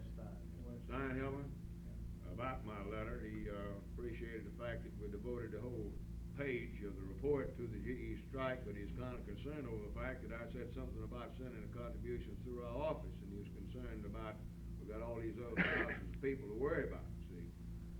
So I sat down, wrote him yesterday and answered his letter and told him why, that I had, put this in the letter, that I would keep up with the amount of money that was, channeled through our office, and that Lane Kirkland would be advised when they started prorating the money they collected, then he could take this into consideration. But I have good reason to believe that we have a number of locals here in the state that would like to help the local union folks, but they wouldn't mail it to Washington. So we might as well avail ourselves of this type of support all we can. So Bob, if this comes up, you know why it was done. Right. I sent Lane Kirkland a copy of the letter along with Meany also. We will do everything we can. I don't think it's gonna run into a lot of money. Carolyn's keeping up with it, the cost of it all. That, it's not gonna run into a whole lot, but, what do you folks think about the state council making say about a $300 contribution to these two local units here because of Christmas and what? What about our treasure? It can stand that amount. I think it'd be very good if you could stand it. We can stand that amount, don't you think? It's a good cause. We got I'd like to make that motion then. Gas bill down. If they go out, Yeah, keep we'll- cutting we'll off cut the our gas gas and off. hold the utility bill down, we can make it up. You want to offer a motion that we can? I'll do second $300? that surplus in your grocery fund, you can Yeah. apply that. Yeah, we too. saving on the groceries over there. Do we get a second to that motion? Yeah, I second. All right, any discussion? That was 300, huh? 300, yeah. Let me ask a question. Yeah. Will we be able to include in that motion so much each month until the strike is in? I doubt that. You know about out of our treasury? Yeah, I wasn't talking about $300 each month. Well, we got this committee set up, see, it depends how long it lasts, and this will be the exec committee, and if the situation warrants it, I think the committee would be in a position to take action. That's the reason I frankly want to put the full exec committee on it, because then you're gonna be in a position to take You action. see what I'm talking about there, worth $300, but get them over Christmas, but then they've got Yeah. January, February, and March maybe to live too. Well, they're gonna be getting help. I'm very optimistic about raising money for this group. I've already had at least 2 people call me in and ask how to make the checks out. You know what I mean? How to make them out? Huh? How would you make them out? I mean, If you're gonna send them here, they send that letter I mailed out, the strike fund, the local so-and-so, and it's too local. Just make it out strike, GE strike fund, local IBW, local so-and-so, and that's it. 1435, That's where you want it to go. 1435, 1493, but it's in the letter that I mailed out. Yeah, well, we'll send it Yeah. all in We at got, once. I believe The we're gonna cash- Did we take vote about on that 2 motion? weeks, No. The We ain't got cash action on it, haven't we? contributions, Let's dispose I'll of send it. all Is in this at on the one time, motion? but the checks, anybody makes out a check, well, send it either place you want. This, I think, is just because of Well, I've Christmas got 'em is at near, and, Yeah. you know. Do you reckon I could- Are y'all ready to vote on that motion? Of course. All in favor of the motion signify by saying aye. Aye. Opposed, motion carried and so ordered. Thought you was britches now and again, we done passed this motion. Good. Claude, there's one thing that I I can send you a would list of like to everybody's paying suggest, dues, you know, everybody's on. so that, There'll be some new ones that wouldn't be on. it, so that because the they- state body can, have some general idea as to how much backing this thing's getting. What would be wrong with channeling all of our checks, even though they made out to the general strike fund, channeling them through this office? Be all right with me, the only thing about it, the instructions we got out was to mail them up there, you see. That's the reason I had to write my letter like I did. You got all kind of conflicts, Claude. I wasn't Yeah. gonna even bring this up, but I will now. Our international union has instructed us something completely different. Yeah, So, I think some international unions sort of going their own route on this. yeah. What our international union done right off the bat was give them $25,000 out of our national treasury. Yeah. Then they suggested that we collect voluntary contributions, but send it to our office and then let them forward it on to FLCIO, so Yeah. we'll be bound by that. And I assume a lot of international unions gonna operate that way. Well, didn't they say you could send it, ask that it be, left in the state, James, for this? Yeah, you could make a request, Request. yeah. Well, I got I'm something- sure But that there's ain't several gonna overlapping operate the same. situations here. I got something I need some help on, Claude. right. I don't say I don't need it, the local needs it. We voted out there here at, a special meeting to take $2.50 a week out of our check Yeah. each week. You probably do that, didn't you? And, of course, you know, when you got 700-800 people, you got about a third of the people against it. But it was voted that it be done and tried to get the company to take it out of payroll deductions each week. Well, the company now says that they're not gonna take it out of payroll deductions each week. They'll do it once a month, but the union's gotta guarantee them of no liability and all that. Well, they got the no liability clause in the contract, period. But, people out there seem to be afraid, or need some legal advice, and, everywhere they go to get it, they don't seem to get a satisfactory answer.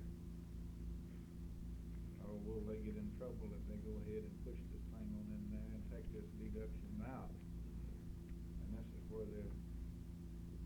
if you have any legal information, Mr. Bob, maybe you can get it for us. I was gonna suggest that you talk to Bob for this thing and We get need Tom Harris on it and see what. The officers of our local need something to assure them that, they can have that company deduct those dues without getting in trouble over it.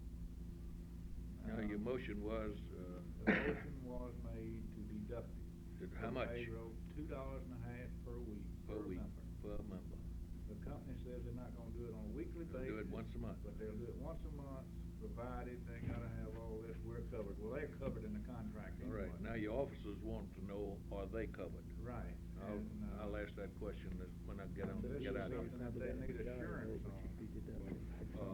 They can't deduct it unless each employee signs up. Well, I disagree with you because it can be taken out as a union dues, and in our contract it says on there that the secretary treasurer will notify the company the amount of the union dues, and this will be what it is. And they've already assigned.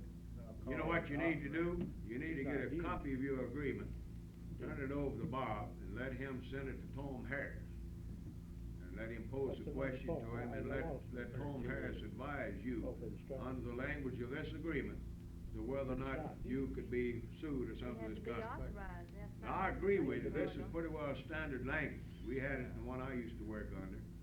And we had problems, we eventually got around to negotiating the clause in that contract that a letter from the secretary was sufficient if you had an increase in dues where you didn't have to run around and get each individual member to sign another card. But they'll have to put this in their, bylaws as it is a dues raised and not just his contribution. Well, it really depends on the language in that contract. Now, what, Dues are assessed. what did your motion state? Well, I'd have to get it. from You Bob didn't to say make- you raised your dues, No, did you? it didn't say raise the dues. You It just said- said it for the GE strikers, and they voted for it $2.50 a week until the strike How many was people over. were at your meeting? Oh, I don't Roughly. really have 3 meetings, Bob. I'd say about half of them, maybe say 300 out of the 700. And you get a pretty good vote out of the 300? Well, I'd say about 60-50. 60-50. Yeah, 60% for it that was there, and then 50% against it. 40% against it. Well, to me, it doesn't make any difference. It was 51-50 as a simple member's president, because the Constitution says that the majority of the members present. It don't say the majority of the people in the local. Can I get a copy of I'd your, stick my neck out if I was in there, and I'd give him that letter to take it out, and I'd let them see where they go from there, but I'm not in there. can I get a copy of your contract? He's gonna get you a I copy. believe the language. I'll bring you a copy law tonight. says whenever money All right. increases money and the membership dues, they've got to be notified that they're coming up for a vote. They gotta know, they were notified according to the Constitution 5 days beforehand that there was gonna be a vote on this money for this situation, and we're advised. Well, The Constitution said 7 days, but they didn't give it a 5-day notice, but nobody's questioning that, and I think they got a 72-hour time limit in there. Yeah, it'd be all right. They're not It's satisfied a with it. straight out dues increase, it'd be workable on what you say, and I don't know on something beyond We that. call it an increase in dues as far as the company's concerned, and then when it's over, all you gotta do is give them another letter saying. Well, you dues can't if your increased. minutes didn't show that that's what it was, though, see. Well, anyhow, you get, that contract and let Bob take it up with Tom Harris, the legal counsel, and The minutes didn't call it dues, it wouldn't we wanna try to get this meeting over now in the next few minutes if we can, because we want all of you to come by the office before you leave. We're gonna have a meeting tonight with the general elected people. Brother Dunlap, is where you can, we'd like you to be over. We're gonna have the central body people present. We'll be making some plans with this group, and we'll be doing a special mailing to the locals throughout the state as soon as we find out where we are. We'll be having a general meeting dealing with this subject on the 15th of this month at the IUE Hall. All of this will be in the letter that we'll be mailing out. We'll try to get this out as soon as we can, Monday if possible, of next week. But all of the details will yet have to be worked out at our meeting Friday night. Now, as far as I can determine, we pretty well took what action we need to take here in dealing with the general electric strike. I'm operating under the assumption that everybody here wants to do everything we can. We've acted on that part that I thought we needed to act on. And as soon as the planning session's over with tonight, we'll be letting you know what the end result of that was, and so forth. All right. Incidentally, there's a meeting in New Orleans at 10 o'clock Monday morning with leadership down there on the same situation, Now, which I will attend. Now, my understanding is that out of Bob's office, we'll try to work together as much as we can, but Bob thinks that they're in a position to help provide handbills and what have you, stuff like this for handbilling purposes. You might keep this in mind, Brother Clark, those of you that might be setting up committees of your own, handbill stores, that the handbills themselves can be prepared over here and mailed over to you, where you don't have to prepare your own material. You follow me? So all you will have to do, frankly. And how much it costs? Well, we're gonna try to get it paid for out of the national office. That's what we're gonna try to do, aren't we? Yeah. Huh? Yeah, I got some more instructions about that. That's Yeah. what I was wondering about that.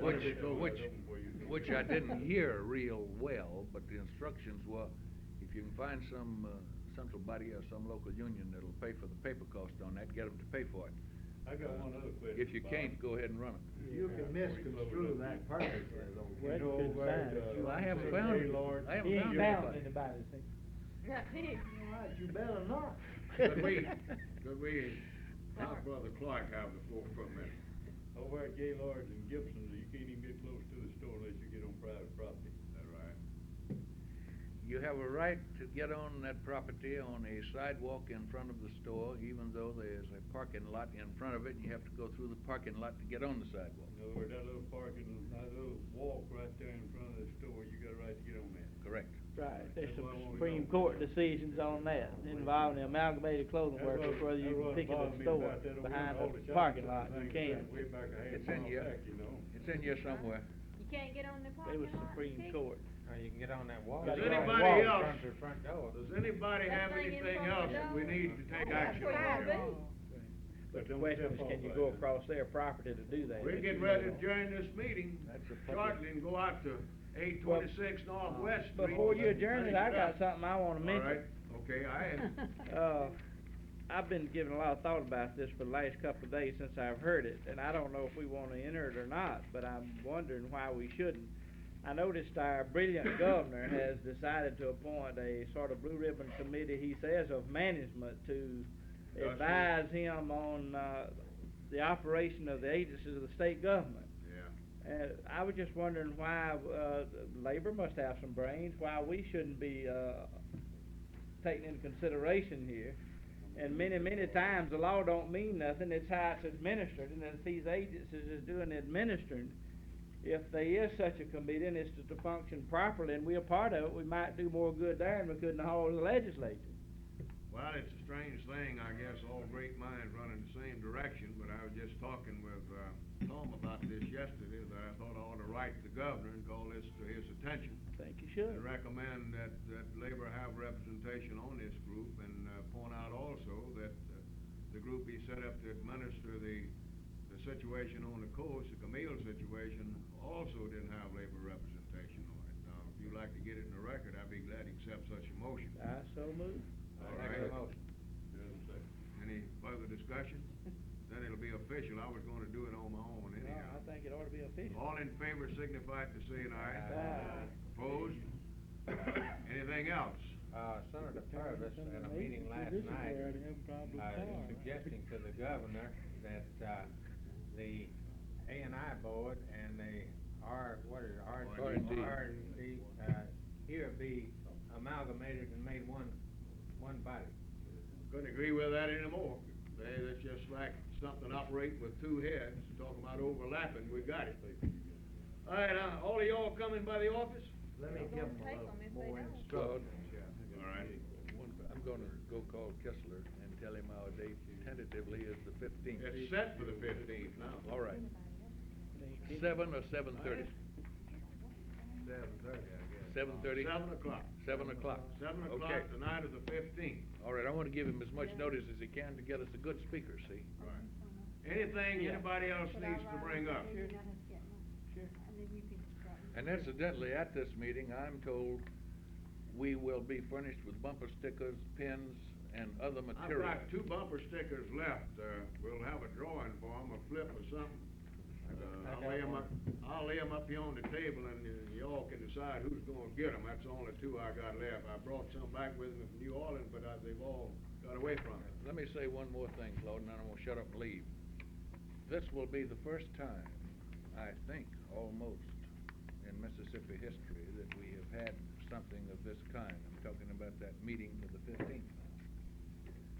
And I think it would be a dirty, stinking, crying shame if a speaker from Washington came down there, a vice president of AFL-CIO, and found 6 people in that hall. Nobody to speak to, I agree with you. Well, I think Now, we can get a pretty good let's turnout for the everybody- local labor movement. Let's everybody try to get as many people to come to this thing as we possibly can. And I'm gonna get some people out of Louisiana up here. I don't know how many. Now, before we leave, you through? Yep, done. I wanna tell those of you that's not familiar with the place how to get to the office building. See this street right over here? That's West Street, running in front of the electric building. Just get on that street and head straight on out. It'll lead you right to it. Of course, from here, you gotta go down this way and make the block, It's so it's all one way. 826, huh? You park Yeah, in you here. park, yeah. You gotta go down and make the Gotta go block. west. Go to the right, the first street, traffic going that way to Capitol, get in Capitol, come back to Well, the we First could go to the National Bank. left and come back That's around. further. Well, you can do gotta it. go further to get to, no, Yeah, that's but then you right. don't have to turn off a Capitol Right, in turn to the town. left. It'd be closer to do it this way. Go down, left. Turn left, make one block, make another left, and you own it, right That's there. right, come right on back to West Street, Park straight down out. here, now go down. Go down, make a left-hand turn on Lamar, make one block, and back to the left, and you own it, right? When you get to the far side of the building, there's a Is there a driveway sign and on parking it? facilities in the Got your back. name on it, makes your name on it. Park it in the rear? Yeah. Parking-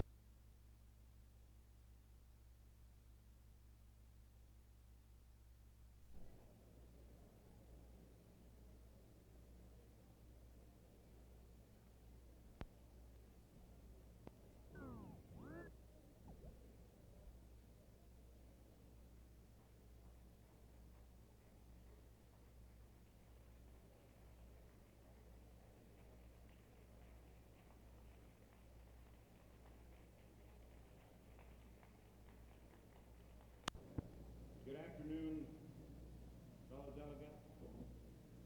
This is the plenary session, convention plenary session to commence at 2:30. We would like to, if at all possible, to That's a pretty good group in that department. Testing, 1, 2, 3, testing, 1, 2, 3. Get started, let's, But stand Sue and and ask some of them Brother make some, they Edwards work to in Carmen, give the they care. invocation.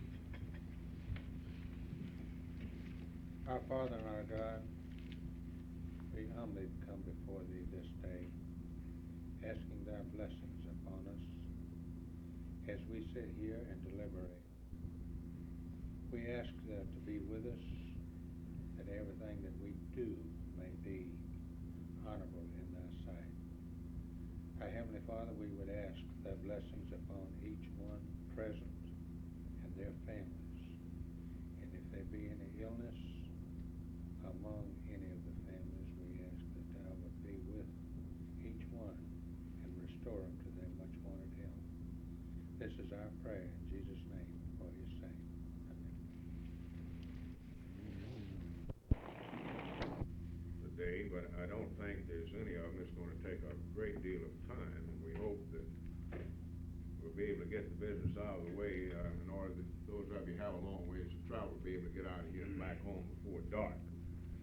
First thing that we're gonna discuss this morning is the new office building that we purchased. We wanna give you a report on that and then see if you wanna approve what we've done.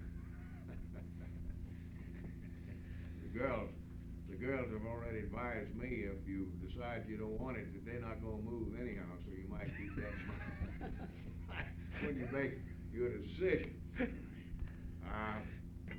What happened here, we haven't, been able to talk to everybody on the board. We talked with, quite a few of you in advance of this proposal. We discovered a building and a lot out here on Northwest Street, which we thought was a fairly good buy. They wanted $23,000 for the building. We got a contractor to go out and look it over and give us an estimate on what it would cost to put it in pretty good shape before we moved in. Because some work had to be done on it. And he gave us an estimate, which meant that we needed around $30,000 to put the building in shape and make the purchase. So I contacted Secretary Treasurer Lane Kirkland of the AFL-CIO about the matter, see if he could help us find a way of financing it. And he asked me to write him a letter and give him the details, and he'd see what he could do, which I did, of course. And then one day I got a call from him advising me that Meany had told him to loan us some money himself, interest-free. So we ordered, we borrowed the $30,000 from the AFL-CIO at no interest. They agreed that we could pay them back as we were paying rent. The note is, what, $300, Calvin? We paying them $300 a month, about the equivalent of what the rent, parking stuff was costing us the old office. So we borrowed a sufficient amount of money to put it in pretty good shape and get moved in. Of course, after we got into the thing, we discovered we hadn't borrowed enough money to do everything that needed to be done, and we went over the $30,000 a little bit, not a whole lot. But we do think we have a nice place. Some of you have seen it, some of you haven't. We hope that all of you get by and see it today before we get out of town. So this is the first item I want to present to you. You approve what we've done, and let's get it in the record. It's a matter of record, you know what I mean. Right. Mr. Chairman, I think that's a step forward, something that we needed done a long time ago, and I think it's good judgment on the people that have done it. So I make a motion that we approve this. Second motion. We have any discussion on the motion? I would ask a question. You made mention of something, that there was a figure above the 30,000. Could you tell us how much? Approximately. Somewhere around $1,000 in the neighborhood that we spent in excess of the 30,000 that we borrowed. I think about $1,000. This involved graveling around the parking area, the moving, cost of moving. This is some of the things we overlooked when we were making the estimate. Then when we got into the repair job itself, we kept running into things that run the cost up on some of the repair work. We had to fix up a ladies' restroom in the place. There's only one restroom. We had to do a little work in the hallway and the kitchen. And then we found a chimney in the doggone place they didn't know about, and that had to come out of there. They had to get the bricks out. That runs the cost up on that. It was in between the walls, you know what I mean? It had been walled up, and we had to get all that out of there to get some extra room. I would have preferred that all of you could come out and see the thing before we presented it to you for any formal action. But it's a great improvement over what we had. One of the most important things about it, I think, is the fact that we've got parking space. When we have business, when people want to do business with us or have something to come out about, then they don't have to run all over town and looking for a place to park. As we figured here right now, we're spending now about $30 a month more than we were at the other place. That's the utilities and everything. And we're paying the money back at $300 a month. And we figured just a little over 8 years we'll have the thing paid for. This is about what. And I don't think you can beat this interest loan, this no interest loan. No. With the high interest rate we got Get today. some at that price. Calvin like to fell out of her chair over there when we got that $30,000 check interest free. She wanted to see if we couldn't arrange for her to borrow some. I'd like to got in on it myself. Mr. Chairman, I looked at the bill on just afternoon this morning. I want to thank the committee and your staff and all that had to do. I think it's a wonderful move. Endorse it 100%. Let's see, Dunlap's been over, Woodson's seen it. I believe that's about it. People present. Well, We have it's real nice. Yes. Do we have any further discussion?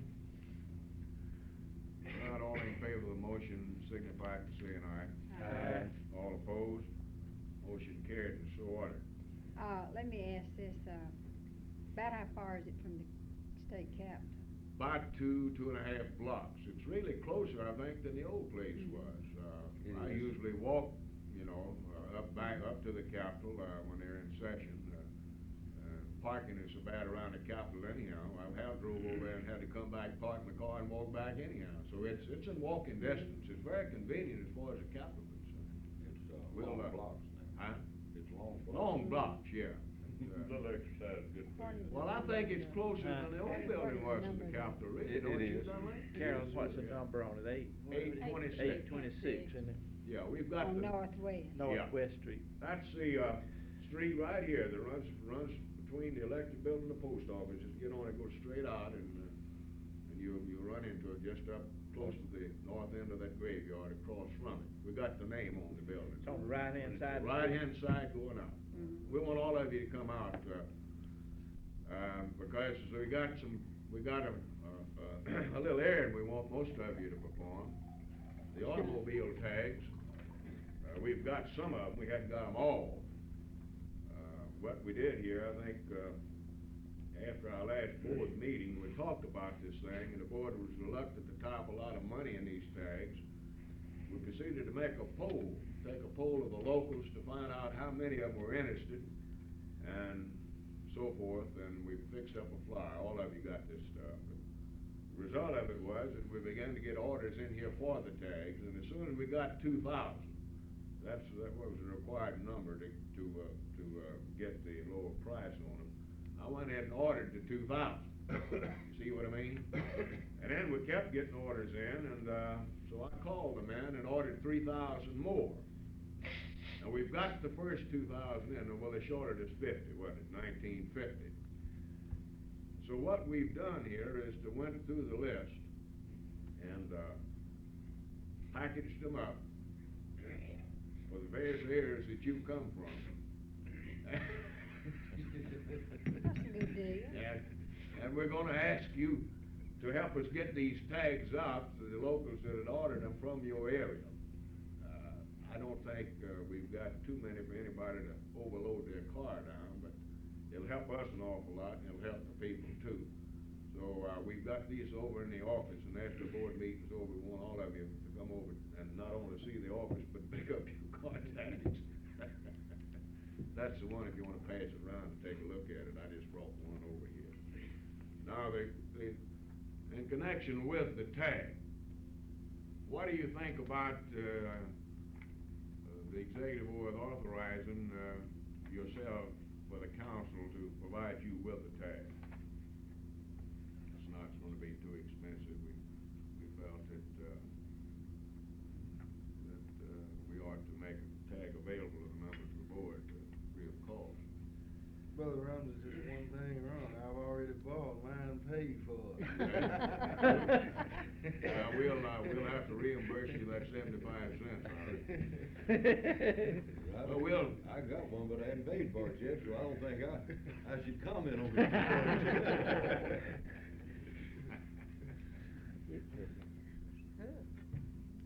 Well, if we don't have any objections, we just gonna pass one out to each member of the board. You don't have to put it in the record, you don't want to.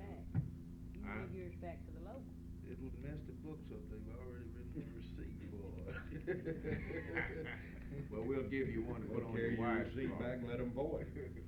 Oh, that's okay, Buy you another I'll car, that's 75 cents, Uh, you'll just forget Now, that. there's the deal, tell these guys, just let him buy him another car. That's the thing. It's a simpler remedy than that. Take the tag that he's getting free and sell it to somebody else and get his 75 cents back. One of the major items we've got to take care of here today is, Better do that. Thank you. is to fill a vacancy on the board. Due to the expulsion of the chemical workers from the FFL-CIO, we lost, several hundred affiliated members, plus a member of the board. And Collins, if you remember, is a member of the Chemical Workers Local Union. According to the Constitution, the board is supposed to fill a vacancy of this kind when it meets. Tom and I have done a little checking around on some of the people that we think might make a good board member. We would be in a position to help further the programs of the council. We feel that we ought to try to get someone from up in the Delta section. And we've got, a couple of guys, both of them are president of a central body, one in Greenville and one in Clarksdale. Grantham, who is president of the central body in Greenville, who is a steel worker, and Hitchcock, a machinist in Clarksdale, who's president of the Clarksdale central body, which means that either one of these guys would be in a position as president of the central body to be of a lot of help in doing what we're trying to do. I talked with Clayton Moss about checking with Grantham to see if he'd be willing to serve, and he told me he would. If I didn't hear from him, he assumed that he would be. Of course, if you got somebody else in mind, somebody that you think would be a good board member, don't hesitate to say so and nominate. This time, I'm gonna open this matter up and declare the floor open for nominations for the board vacancy. Are both of these central bodies, organized and active? They're doing probably the best job, one of them, I don't say the best job, they're doing a good job, compared to what some of the problems we have in places like, Adams County and, the coast and places like that. We've got several central bodies that's doing a pretty good job, and several that ain't doing so good, you know what I'm talking about. Personally, I don't know either one of the gentlemen, but, we don't have a steel worker or a machinist, either one. Right, so on you the don't have to board. worry about a conflict here as far as too many from an international, so either one of them, would be a good man. I haven't You had have a to chance. have, but you have to have, some of them people that they would accept it, or how would you go about that? Or have you already gotten? Well, Clayton Moss, who you all know is an international reference steelworkers, who used to be on the board, who is very cooperative and does a very good job on affiliating and helping us, you know what I'm talking about. And he was gonna check with Grantham, and if I didn't hear from him, it was assumed that he would be willing to serve, but he hasn't called me, so I assume he will be willing to serve. What about the machinist? I haven't talked with him. They're having a meeting in here, but, let's see, it's on the 13th, I think. But I think either one of these guys would be willing to serve. Both of them are good men. I'm kinda like Ed, I don't know either one of them, I'm just gonna leave everything up to somebody here Let, to do it. let me raise a question Yeah. here. If the guys is equal, which one has most affiliation with this body? The Steel workers. machinist or the Steel steel workers. workers? Steel Well, then workers, and I can tell you this, that Clayton Moss, does an excellent job of getting these new locals in. It's one of the groups that does a real fine job.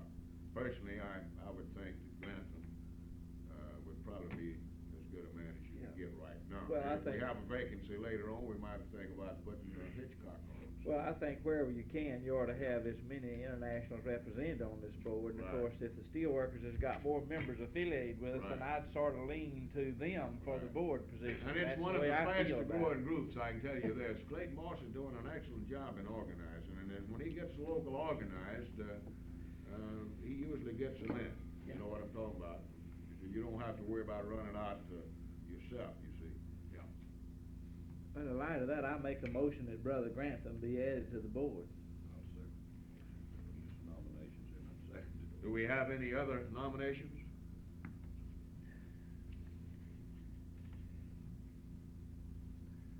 If not, you want to declare Brother Grantham elected by unanimous action, acclamation? Move that he be elected by unanimous acclamation. I'll second the motion. Any discussion on that motion? Not all in favor of the motion, signify by saying aye. Aye. Opposed? Motion carried and so ordered. We have just recently completed follow-up workshops on shop steward training with, Louis Eversole at the University of Mississippi, from Mississippi State University. And we have been talking about the possibility of, another follow-through on, writing up grievances, handling grievances and stuff like this. Louis called me yesterday and said that he thought we ought to split the thing up in these areas where we don't have so many people in attendance and so forth. It'd be hard to do something like this with 50, 60 people in a meeting. And I told him I was gonna take this up with the board meeting this morning and find out what you folks think. I'm a little bit leery about trying to split something up and ask part of them to come to a meeting, we'll say on Monday night and part on a Tuesday night. You know what I'm getting at? I think we run into some real problems this way. I think we can take and put on some demonstrations. Even though everybody can't participate, I still think that they would get enough out of it. Robbie, you've attended, we haven't had too many of the board members in attendance. EV's attended I one or haven't two. been able to make any of it. What is your opinion on this? Well, with actually from our group down there close, I think if you were to split it up, you wouldn't have enough in attendance there to put on a meeting in the public place. And frankly, I'd be opposed to splitting just Having two meetings. Well, it's gonna make it real tough. You see, the next year is gonna be a convention year, the legislature's gonna be back in here on a regular session. And, I just won't have the time, frankly, myself, to take off 2 nights a week while all this is going on to help him put them on. And, Tom will be in about the same position. Well, in the case of that kind, in my opinion, or as you suggested there, just a demonstration there for the rest of them to observe would get the job done. Some of them would be reluctant to participate in it anyway. Yeah. It would serve the purpose to me, more, Put on some more play acting so. for the benefit of everybody there. That's I right. think that's what we'll do. Is that all right with y'all? We're gonna do it. Yeah, you get another problem having 2 different meetings split. You don't get the same content in each meeting. No matter how hard you try, they'll take a little different vein and you don't wind up really carrying on the same program for both.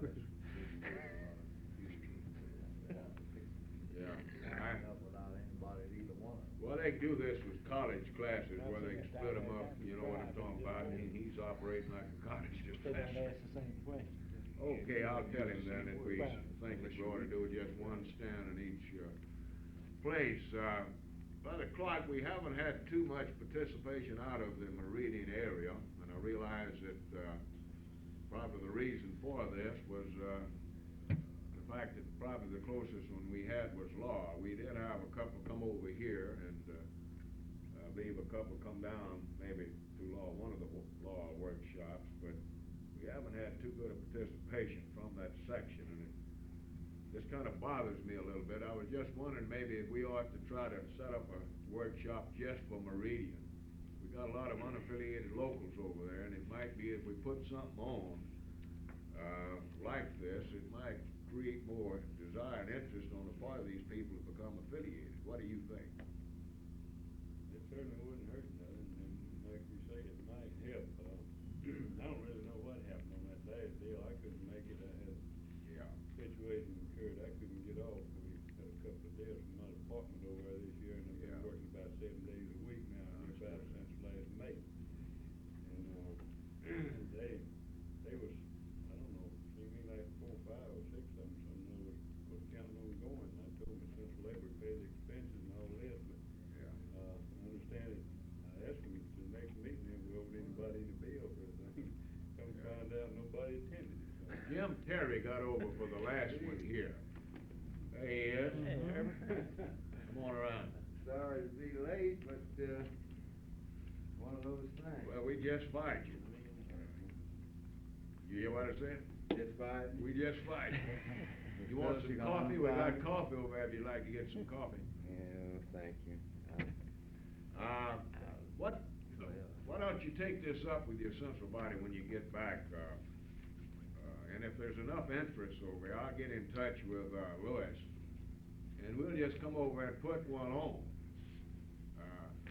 The thought in mind, After the first of the year? Huh? That'd be after the first of the year. Sometime after the first of the year, I think it'd probably be best. I frankly think it's gonna be this fall before we can get back to these follow-up workshops anyhow, because we're just gonna be so cotton picking busy around here. It's gonna be virtually impossible to,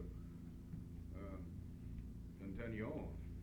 I think we've done a lot of good with these workshops. There's been a lot of, interest created. Attendance has been very good in the areas where we've got a lot of new local unions. And these workshops are designed to, help train locals are the ones that need this type of training more than anybody else. West Point, we've had excellent turnout over there, and that's where we have a lot of new locals. That's true. All right, you check with your group, and if, they want one, well, I'll see if I can't get with Lewis, and the thing we'll do there the part of the year is put one in your section and probably wait for the fall to come back, on this follow. We've got this film, The Grievance. That's, an old film, but it does a pretty good job. We use that, and we start out with the basic fundamentals of a shop steward and what their duties are, how you go about, properly preparing grievance and all this stuff. And this fits into most anybody's union, unless it's a building trades group. It doesn't, fit too well with building trades type That's organization. 2 nights, Huh? 2 nights. We can do it in 2 nights, I think. We'll try to structure it for 2 nights. Now, actually, if you remember, in the beginning, we had 3 nights in each area, but 2 of them was on shop steward training, 1 of them was on workman's compensation insurance. Then we had this follow-up session of 1 night in the various areas. But I think we can set one up for 2 nights to pretty well do what you want done. But I'll wait till I hear from you and, what nights you prefer to put them on, right? Okay, good. All right. Tom, you wanna get into this card file situation now? We can. All right. Let's take that up now. We've had some discussion here on the board about the card file situation, and I thought I'd ask Tom to give you a report on that, well, what the status of that situation is now. You recall, some time back, Claude appointed a committee to review the activities of the council, make certain recommendations about certain programs that we've had or ought to initiate or what have you. Jim, you was chairman, I believe. I forget now, was it you and Jack and Robbie? Yes. Well, anyhow, Brother Schaefer and Brother Robbins and myself. made certain recommendations, and of course, several of them pertain to our political education program. One was that, as you recall, the office of State Ward Director had been vacant for a year or 2. And one of the recommendations was that we select a new ward director, which we did. And, of course, expand the card file, the political action program of the council.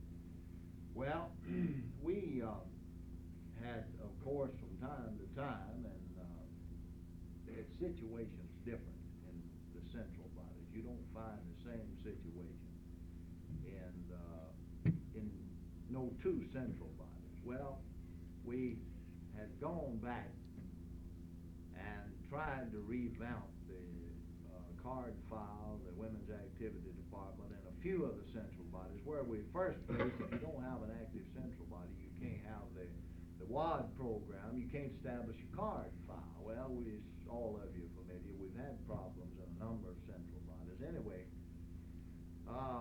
last January, down in New Orleans, at the COPE conference, I had a long session with Ruth Colombo, who succeeded Esther Murray as Eastern Director for the Women's Activities Department.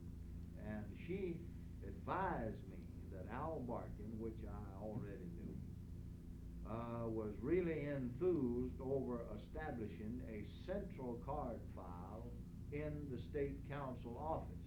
This has already been done in a number of states. And that he was willing to provide a certain amount of financial assistance, which they knew we would have to have if it was done here. We discussed the thing pretty thoroughly, and she asked me to go over the situation and see about how much money would be needed. And that Dan Howell would sit down and discuss this with me, that Howell was interested in the program, and they would be willing to assist us financially and otherwise in this program. Well, that's been nearly a year ago, and I've failed to get Dan Powell to sit down and discuss this. I'm just telling you in plain language what's going on. And I did some figuring, and there's considerable money tied up in this and quite a number of problems. Now, I noticed the other day in the Connecticut, we get quite a few little publications in the various state councils in the office. Connecticut has just completed this system, and evidently by what they had in their paper, National Cope has put money there. So, evidently, there is some assistance waiting, but we just hadn't been able to get anybody to sit down with us. Now, we're supposed to have a COPE conference, in January, February. And when that time rolls around, I'm gonna inform Ruth and Al and Joe and all of them that, if they won't sit down and discuss this, they'll have to get somebody for us to sit down with. So that's really one reason we hadn't really tried in some of the more active central bodies, to rebuild this, card file in the Women's Activity Department, because it does take money to provide the cards and everything like this.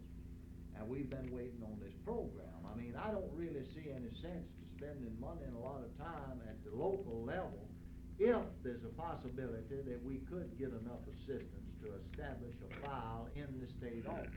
Now, this doesn't mean, however, that the Women's Activity Department would be washed up. No. We would still attempt to keep the interest at the local council level, wherein during political campaigns, we would try to establish phone banks to call people and ask them to register, and then further in the campaign, call for specific candidates if we had endorsements in the area. That's a general idea. But that's where the situation is now, and if we can get anybody to discuss the thing with us, then we'll have a report later on about what we can do. But initially, we would have to have $10,000 in order to acquire voter lists. You see, the situation. We made here- another full-time employee. Yeah, Also. Right, another full-time girl and a number of other expenses, materials and things of this kind. You see, one of the problems here, and this will account for the major item as far as funds is concerned, is acquiring the voter list. This means there's only one sure way to get them. This would be to employ a good typist to go into these offices and get permission for them to sit down with these big poll books and get them. That's the only sure way to get them. Now, you can get them on election years if you pay them about 4 times what the material actually costs to make the list, which we don't have, you see. Because these people in these clerks' offices do a little moonlighting here, and the clerks turn the books over to them, and during political year, when we elect governor and all the other officers, well, they make these lists to sale to the candidates, and they, believe you me, they really charge you, and you don't I get them for guarantee nothing. you'll get a free one out of a lot of them. Well, now, you have But see, the labor candidates elected that you clerks don't want. now. You got a few counties in this state, but would you believe it, in Hines County, it's impossible to get. I get one every year. We hadn't yet got one in Somebody I don't Hines wanna County. fool with. But there's a few counties in the state wherein you can get them, but when I'm talking about this expenditure, I'm talking about the thing as a whole. Statewide. Right.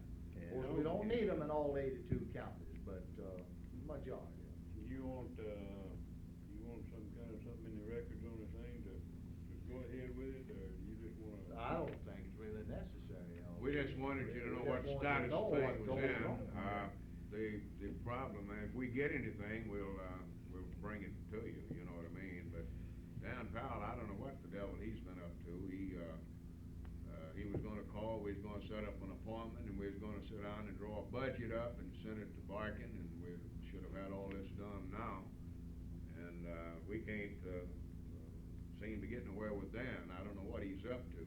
You beat him at gym. We got him, huh? You beat him at gym too much. We got him down here to meet a prospective, congressional candidate in the 5th District one night to meet him, and we wound up in a cuss fight, and, we never did get around to talking about, hey, yes.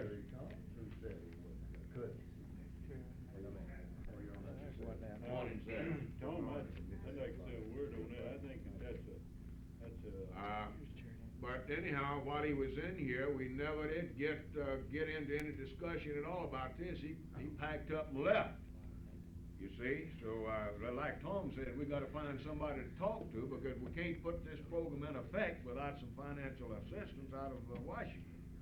Now, they've put this, voter restoration assessment on, I think, on a year-round basis now, collecting an additional nickel from the international unions for this phase of activity, which means that they would be able to, be of some help to us. And frankly, based upon on our expense already with this card file. I think the only way that we're gonna ever be able to establish and keep it up to date is have a central file in the state council office. I agree with that. And we're talking about a lot Huh? of money. I agree with that 100%. I will too, because I've worked with it and I can All tell of you, all of about you, it. most all of you at least have had some experience with this, and you know what, we're telling you is the truth. Well, there is no other person that, could be designated to discuss this problem other than Dan Powell. No, you see, you got. We're gonna find out, as soon as I can get to Washington, we're gonna find out. Got this problem, Bob, he's the He's the area area director. director, and this is what I was told, you see. Now, Dan will be available to discuss this with you in detail. He got a phone. Actually, the people in Washington, they got 50 states, you see. But I'm gonna make it well known, when we have this COPE conference, that if they wanna talk, that we're ready to talk, but just give us somebody to talk to, see. It's no good for me and Claude to sit down and talk to one another, we know what's going on. I can't give you any money, you can't give me any money. I'd just like to make a comment, Claude. Of Yeah. course, I believe if you'll recheck our committee report on that item, we said as a last resort, it should be in the state office, and we said as a last resort simply because there's no funds to implement it. Had the committee had knowledge there was any money available, this would have been our recommendation, but. Well, we assume that the board does okay the idea if we get the money to go ahead and set it up, 'cause this is your possession, isn't it? I mean, based on action in the past. I think that's ideal.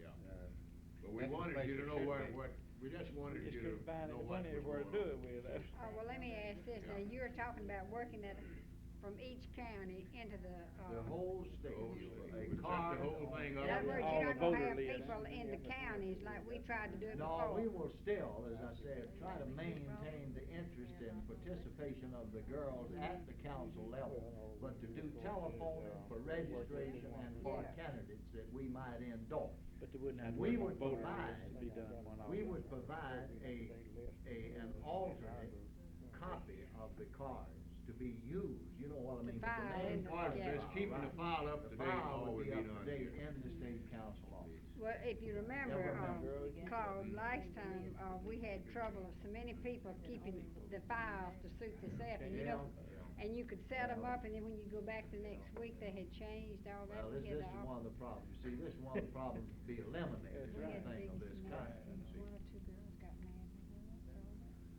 Okay, we'll hope we can come up with something, before we have another session, we'll keep plugging at it. You wanna get into this vacation thing, do what again? Hope they take us both. I can bring it up if you want me to. Now, what Claude's talking about, is something that, has occurred to us. Of course, we didn't feel that we had the authority to do anything on the situation without board action. You recall, I don't know, a few months back, the board, said that we should have the same, vacation time that was, I believe it was designated for the girls in the office under their contract. And I can recall, I believe, 2 years in the last 10, I don't know about Claude, I think his would figure different, where I actually take the vacation that I was allowed. And this year, up to this point, each of us had 3 weeks vacation coming, and Claude has had 1 week so far. Well, I've had 2. My second week was week before last, I've taken off. And, it occurred to us that perhaps, we would be entitled to receive money paid for the unused vacation. But what we wanted to do was to get the views of this board and put it in the record. We didn't feel like that we were at liberty to write a check for any unused vacation or anything of that kind without action from this board. This is something that never been mentioned. In a lot of cases, in a lot of contracts, a lot of plants, they will pay you to get your vacation pay. If there's work there, you go on and work, during your vacation. So that's what we would like for the board to do, is to establish a policy here as to whether or not we are entitled to pay for any unused vacation. Well, Tom, I'm strictly in favor of it, and I'm not prejudiced either, but if this is adopted, it would set a pattern paid for two that I hadn't taken vacation, so. Well, We got two or three different ways to look at that. A vacation is set up to give a man's mind and body rest from his work. When he comes back, he can do a better job than he can if he's there grinding. And I believe if a man's entitled to vacation, he ought to take his vacation. How do you make them take off? then on the other Well, if they hand, don't, they lose it. then on the other hand, you can change that rewording to vacation pay. Well, there's a couple of ways, you know, that's the reason I bring it here. I feel Say like vacation these, pay. vacation is there for a man to take. The problem has been though, with the way things went here, that it's been virtually impossible for me to take the time off. I finally got a week off a couple of weeks ago, things where I could leave, you know what I'm talking about. We had the special sessions of the legislature going on, we had these workshops going on, and we had the Camille disaster thing here, and all of these things combined just made it virtually impossible for me to take off. You see what I'm talking about?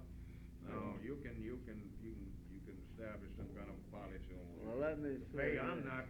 not all that anxious about it myself, but if you don't take it, maybe it could accumulate or something like that, you see.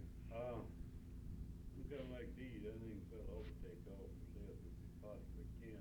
Is there some way that, maybe, you could get, maybe a little assistance at that time, maybe or something other, so you could take off if you're too booked up where you couldn't. I mean, in other words, if you booked up, with Tom automatically, he'd take over your job, if he couldn't do it, could he get a little help somewhere or another? Do it here, so he could do it, or vice versa there, or something.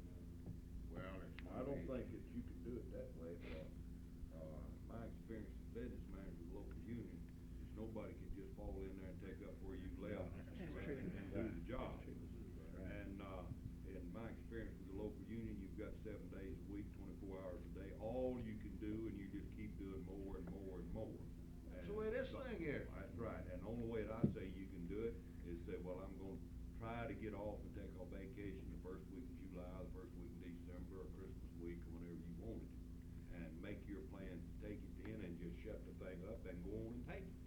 That's the only way you're gonna ever. Yeah, but if I'd have done that, you see, I'd have taken off when this special session of the legislature was going on. We had some real crucial, important legislation that I had to stay right on top of, and, then if, you know, something would happen, they'd come, well, what the hell are you doing taking off in the middle of all of this? Now, I did this one time, remember? I'll agree with you. I took off, I forget what it was, and who was the first character to criticize me? How come me going was Dan Powell? I'll agree But with it's you. one of these There's things. no week that you can take off. In You this got something to do all the time. business, in my position, in his position, and especially mine as legislative representative, you just flat can't take off when you want to. Well, let me say, Liz, we had the same situation that you, ran into this year. Our president had 2 weeks vacation, as you know. Yeah. He was in California and Camille struck, Yeah. and he come back. Right. Well, he only had 1 week. Right. Well, he worked as he wanted to, but he still drew his pay, vacation pay. In other words, he got 2 weeks for that week that he didn't take. Ordinarily, he would have just went on and got paid and been gone, still been in California. But after he couldn't stay in California, he had so much happen, he had to come back. And when he got back, there was so much happening, he couldn't leave off the job. We couldn't afford to let him go. Right. So he stays there, but we didn't take that other week's pay from him. So we give him that week right on. Because if some man takes his place, well, the vice takes his place and he gets his salary anyhow. So when he come back, well, the vice steps back and he works, he get his salary, but he gonna get, see, his 2 salaries was being paid anyway. Of course, we actually didn't encounter any more expense, but in your case, it would be practically the same thing because if you couldn't take it and you had to work, but you would still wouldn't be. I mean, if you wanted to leave early this evening, you go on. You didn't have anything to do. 'cause you're still on your vacation. That's the way we work. Well, what you're talking about is adopting a policy Well, that man, would be applicable to any future matters of this nature. And be retroactive to any time you may have, lost as far as off time for vacation in the past. Is this what you're talking about? No, we just got a record back to last year, because we just started, Yeah, if you wanna giving them record, you same wanna make time. this retroactive, I'd have a lot of money coming Yeah. I hadn't been able to take all the vacation time allotted to me since I was on this cotton picking job. Here's what I'm Let me trying ask to the do. question, does this whole discussion just involve Tom and Claude? Do the girls always take their time, Karen, or are y'all I have also? gotten paid before, for 1 week, I believe, one time. In other before I words, in didn't the take it. past, you hadn't always taken all of your time either. I was just trying to figure out if it meant everybody or No, just it's part. we feel like ours would be be under contract, they know Yeah. it's our fault. Right, I understand that. But I I was would just like- wondering what the practice had been. I'd make a motion, Claude, that you be allowed to take your vacation, and if not available, that you be received pay for. Second time. motion. What I was trying to say here is that money's not everything. Right. No. And he cannot find a time that he can just say, well, I'm gonna take off the first week of July. If something will come up week or two before, then he'll have to be there. It'll have to be just been left up to his thinking when he can get off and when he can be off, but I think every man should have a vacation. I agree with you 100%. What we really need is some more help, I guess. That's right, that's exactly what. Under We can't discussion- afford All more of it help, needs- so what you all gonna of it do? needs more help. You now got a motion and second under discussion. I'd like to point this out. I get into the same situation a lot of Yeah, times, sure you and do. some years I don't get any vacation at all. Yeah. But what I finally worked out, and of course my international union agrees with it, and I find some of them have to do the same thing all the way to the top. You sometimes can't schedule a week, so you wind up maybe taking your vacation a day at a time. Like you take off a Friday, and that gives you Friday, Saturday, and Sunday, so you take one day. You can afford to be away one day, but you can't be away for a week. So I sometimes get my time in by taking it one day at a time. That's where I got mine at the local union too. And then the day I wasn't at, I don't know where it was. It's unsatisfactory, but it beats no time at all, Bob, you know. We've done some of You this, know, I mean- a couple of days and a couple of days there. Callan does this, Diane does this, they'll take off. I'd rather have the week, but. Let me ask a question in making a motion.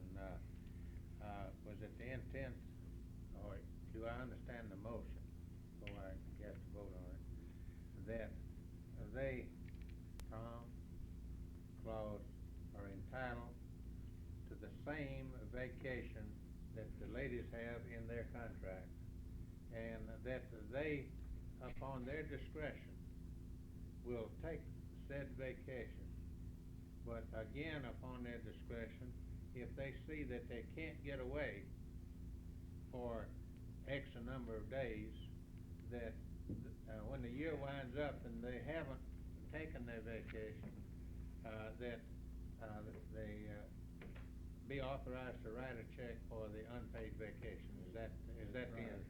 Yes. And that's, effective beginning with 1969. Well, it's probably come up here within this year, and of course, what, we're interested in is the board setting policy on it, so we know where we are. Because as far as I'm concerned, if I can ever get the time, I'd rather have the vacation than the money. I want you to know this.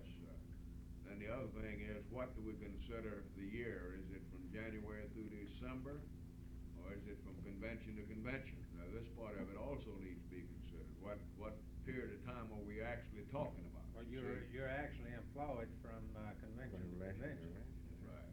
So, I would say that the time to be considered would be convention to convention. No. You move them conventions from spring to Let me fall. point out a problem, Ed, and I'm sorry to interrupt you, That's but your all right. conventions don't come a calendar year apart. Yeah. And they're 2 years apart, and they don't even come in the same month. They're at the discretion of the setting of the board. So you could have one period that run 14 months between conventions, or 26 months, or 29 months. You're right. So I think you ought to stick to a 12-month period. 12-month period, January through December, I What think. is See your, what I'm saying? Right. what is your physical year according to, where we keep our books from 28 months. January through December. Yeah, January through December. I think January through December is what will have to be, I mean, in order to have an orderly procedure of the whole thing. Well, then I would say, that, at the conclusion of the year, that at the end of the year, that the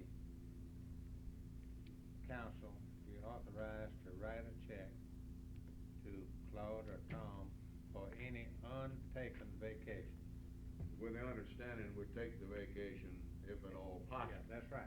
I want this clearly understood. That's right. This is my feelings on the matter, that I think if a man works, he ought to You're get paid due. for it, but I'll agree with you that anybody works with organized labor never gets paid for what time he puts in. No, that's right. all right, we, There's ready one for other the angle- question on that? One other angle I would Yeah. like, I think possibly might occur at some time, Mhm.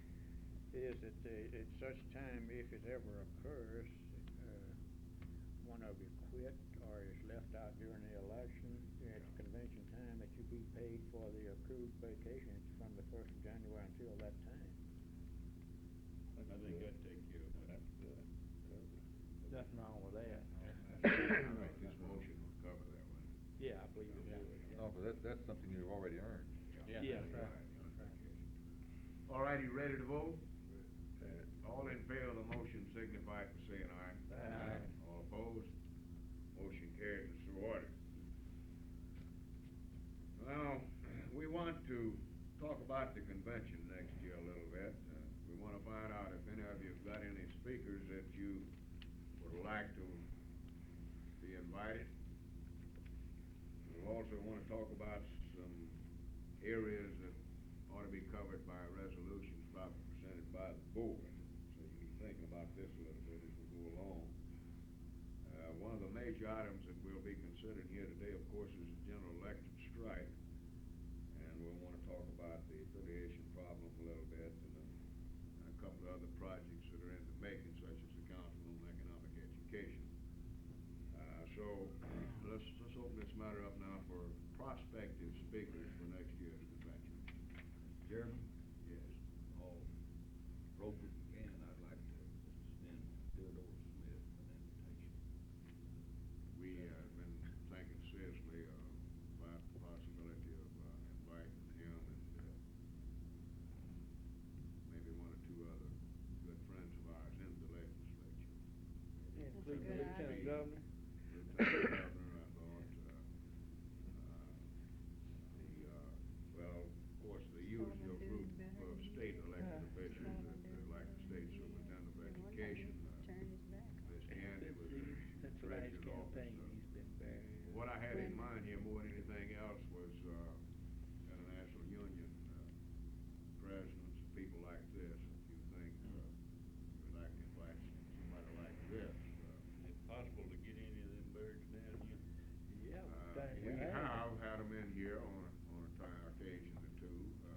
And of course, the one man that I certainly want to invite, and that's Lane Kirkland, the new secretary treasurer. Yeah, If he the comes through with us FLC, like he has, I believe we can get him down here, the number two man. Claude has, excuse me, has, Mr. Meany ever spoke to a convention here in the state? No. And it'd be pretty hard to get the old man down here, but, we can, I think, get the number two man. He's a young fellow. Of course, Stan Smith, who's been a lot of help to us. Yeah. We need to invite him. Just thought occurred to me that you might have somebody out of your own union. Claude, I'd like to say We'll have that- the union labor thing on Yeah. again, of course, we'll have those people here too. I'd like to say this. May I interrupt there? Yeah. The next National Union Labor meeting will be in New Orleans in May. Yeah. Now, that's a little before the convention here, isn't it? Yeah, it's not till July. Latter part of July. Well, just as a matter of information for everybody, that's a pretty big thing. It's run nationally and Yeah. it attracts thousands of people. It'll be in the International Trade Mart in New Orleans. And I think the date is May the 20th and 22nd, and it runs for a week. Now, what is the date on our convention?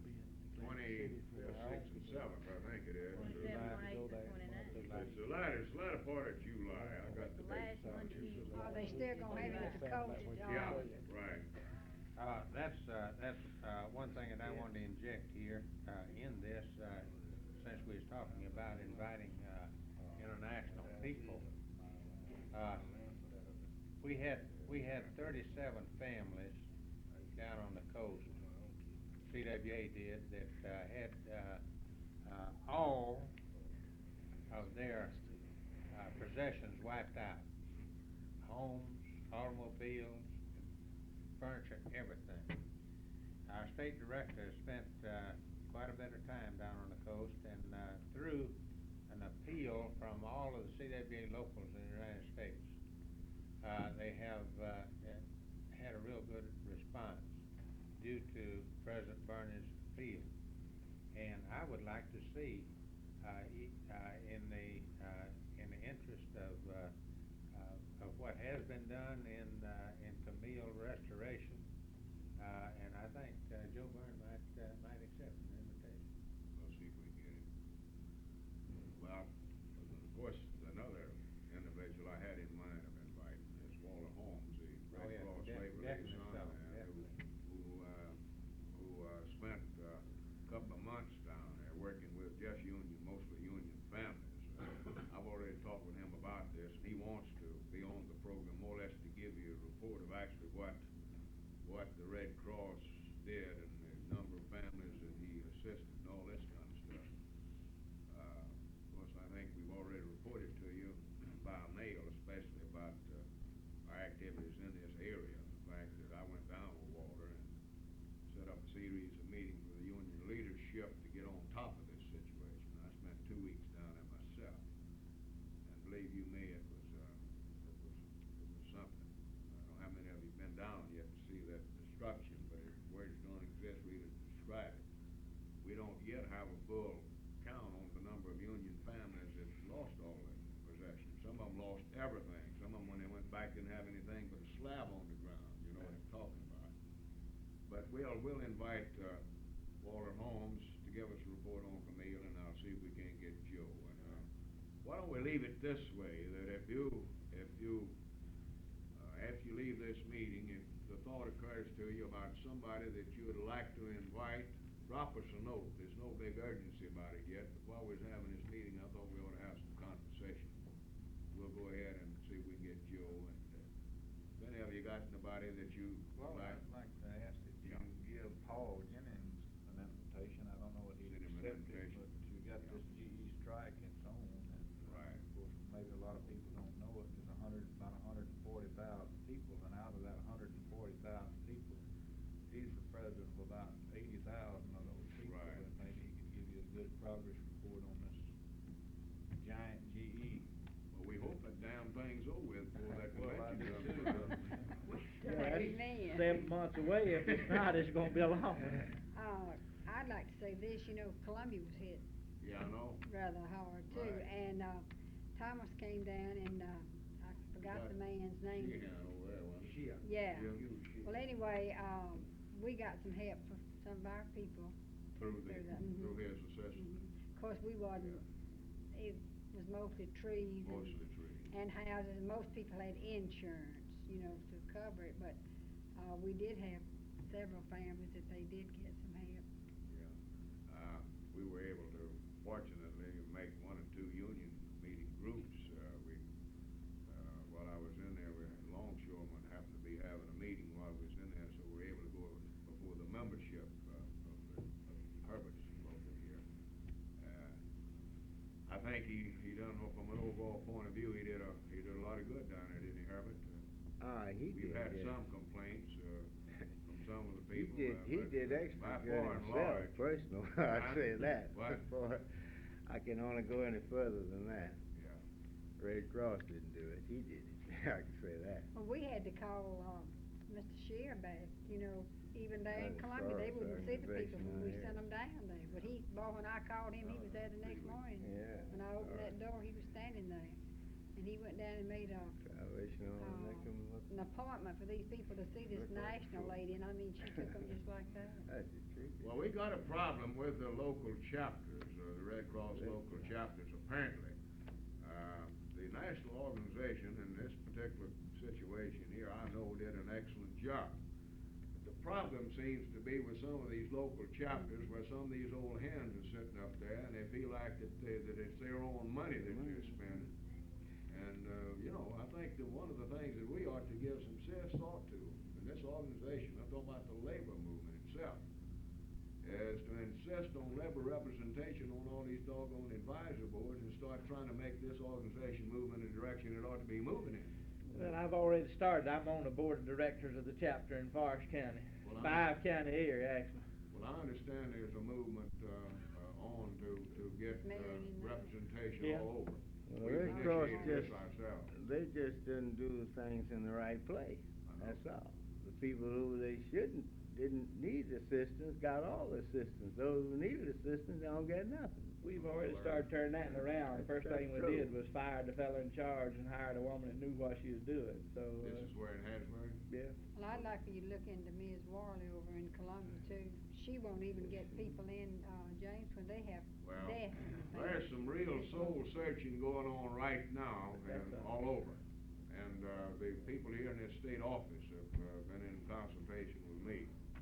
I learned several years ago, you know, contribute something like this.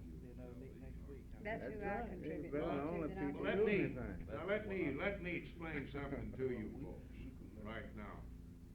And I observed this personally during this period of time.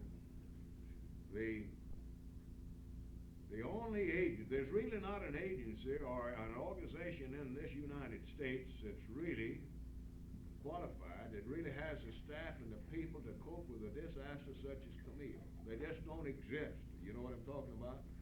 But the only agency around that can possibly do the job is the American Red Cross. You know, they've got the staff. They can do They've it. got the know-how. And this is what they're set up for, is to cope with disasters such as this kind. Now, the Salvation Army certainly can't do it. The Salvation Army does a good job when they come in the beginning of a disaster, when they set up the soup kitchens and provide something for the people to eat immediately, and clothes to wear and stuff like this. They can do an excellent job for the first few days.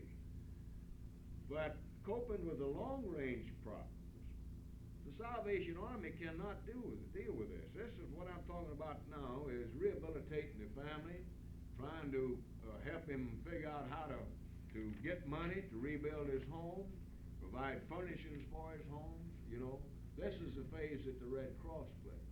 So what I'm trying to tell you is that there's room for both organizations, but one of them's designed for immediate aid, and that's the Salvation Army. The Red Cross is the only agency around that can come close to coping with these problems. If they'll do it. Well, it's up to us to see that they do. That's where your trouble is at home. The thing is, they give furnishings and clothing to people who didn't have any clothing or any furniture before. Didn't lose anything. But those who lost everything, they don't got nothing. They had too much. They had too much to start with. They don't get any nothing. Oh, you're doing too good. But they don't realize the only way you got what you got was through selling your soul to finance companies or something. And now I'll show you, for instance, in my case, did you go down to Pasco Stand? I drove through there. All right. We don't have a bus. Don't have a what? We didn't have a bus. We didn't have a grocery store. We didn't have no anything, no utilities, not even water. Right. And okay. The Red Cross, I worked in Gulfport. I bought an automobile, and when the man investigated me, he says, well, you ought to just go make a loan with the SBA. I said, sure, I'll make a loan with the SBA, but how can I make it? I already owe these bills. He said, well, let's see. I said, I can't pay this bill because you bought an automobile. I said, well, how was I going to get to work? How was I going to get anywhere? How was I going to get to the grocery store? How was I going to get any place? I said, how was I going to work with civil defense anyway without a car? He said, well, Red Cross don't buy you no car. Okay? He went on and he says, we can't pay this bill because you bought a color television. I said, well, I didn't know the hurricane was coming through here, when I bought the television, well, I'd get it. See? Now, I haven't heard a word from him. I hadn't heard a word from him. I went to Mr. Holmes. Mr. Holmes said, well, he'll be by. He'll see you. He'll see you. I said, okay. He hadn't come yet. Nobody saw me. Nobody's paid nothing. Now, one fellow worked with me. He lost his car, his furnishings and all, and it amounted, the whole, I'm including the car now, the whole thing didn't amount to $250. But he got another car, he got clothing, and they're waiting for his house that he's renting to be rebuilt to give him money. You see what I'm trying to say? Some people that never lost anything is getting. But those that's lost are not getting anything. What it gets down to, it depends on the caseworker himself or herself as to handle the individual cases. Now, if you would have called me about your particular situation while Holmes is in here, I would insist that Holmes get on top of it himself, because that's what he's in here for. I call him, I sit down and talk with him in the office. We sit down, we talk together, he says he's coming around to it, he'll get to it, and... He took it up with the caseworker, huh? He went down and looked at the record. Yeah. And come back, and he told me that it wasn't complete. As soon as it get complete, he would get around to it, and that's as far as it got. As far as it got, here's that's the way 2-3 it's months. supposed to operate. Now, this is the way I'm we're living supposed to in handle the one situation. with a bed. Now I got a bed. I got a 8-room house. It's rocked, but it's still standing there. I can live in it because I fixed the roof myself. I got that fixed. I got 3 beds in there. Don't have a rug. I don't have a chest or nothing in the house. Okay? We bought a chest. We bought an ice box. We bought a stove, and we're able to live. Now, he's gonna, when they come back there, I guess he's gonna, and we bought a television and a radio. Now when he comes back there, he's not gonna give me anything, I guess, because I bought them. Well, what was I gonna do? What was I gonna cook on? What was I gonna eat? The people is crazy. Well, apparently you got a bad caseworker on your case, because this, as I understand it, the way they're supposed to handle these cases. There's quite a few bad. I think Perry County's in that group. I think You suppose they're Perry supposed County, to try to help you work out arrangements. If you owe money on stuff you purchased in this hit, what they usually do is to try to work out arrangements to consolidate those debts, where they'll be paid off, where then you can make a loan with SBA. That's all right. Do everything up. Well, that's the way it's supposed to be done.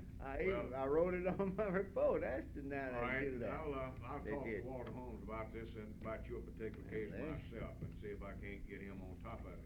He's back in Atlanta, but if you run into any cases like this and they haven't taken care of them, you let me know and I'll see what can be done. Right?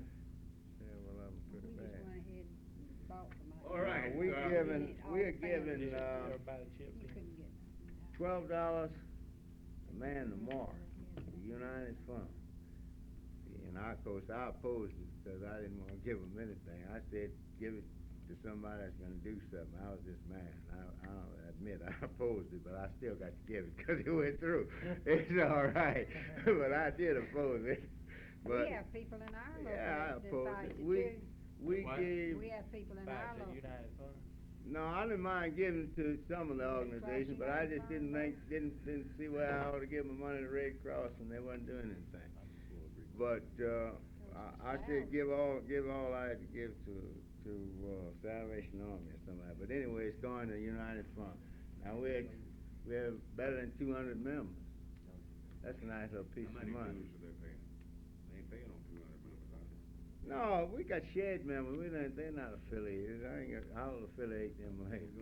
Just checking up with Those, we pays on 200, but we got about 400 according to the shed. We didn't organize the shed, the warehouse. Then you hadn't got them affiliated before the storm hit, had you? No. As soon as you get them back to work, we want you to pay them. We see they're not working. They're broke down. But Almost as bad as the Red Cross.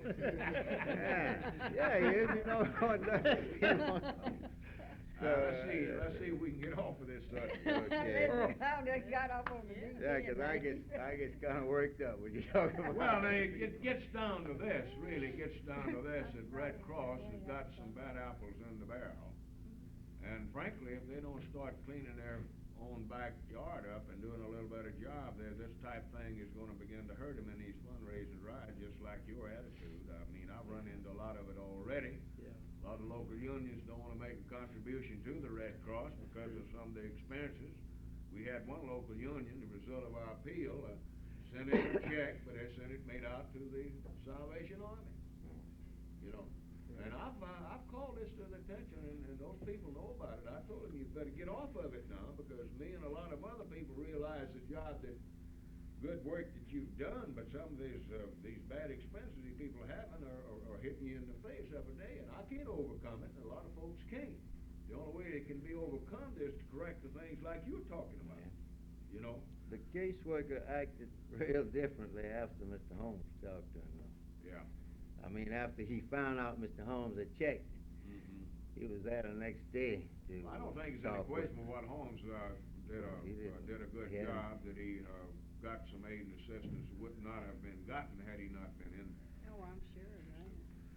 All right, just leave it this way on the convention speaker thing. If you come up with anybody you'd like to be invited, drop us a note and we'll see what can be done. In addition to one we've already talked. In the meantime, we'll try to do what we've usually done, and that's try to put together a program and some speakers we think that will do a good job and provide information and stuff like that the delegates ought to have.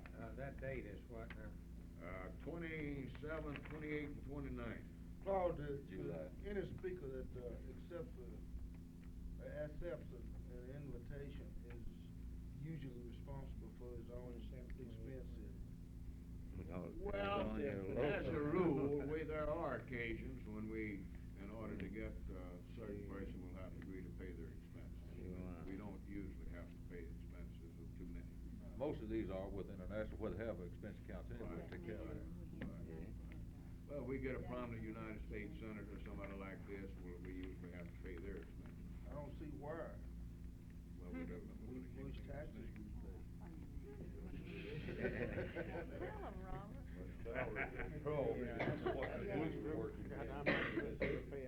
Now, I've got a couple items jotted down here that I think we need to consider. Possibility of drafting resolutions to this convention on.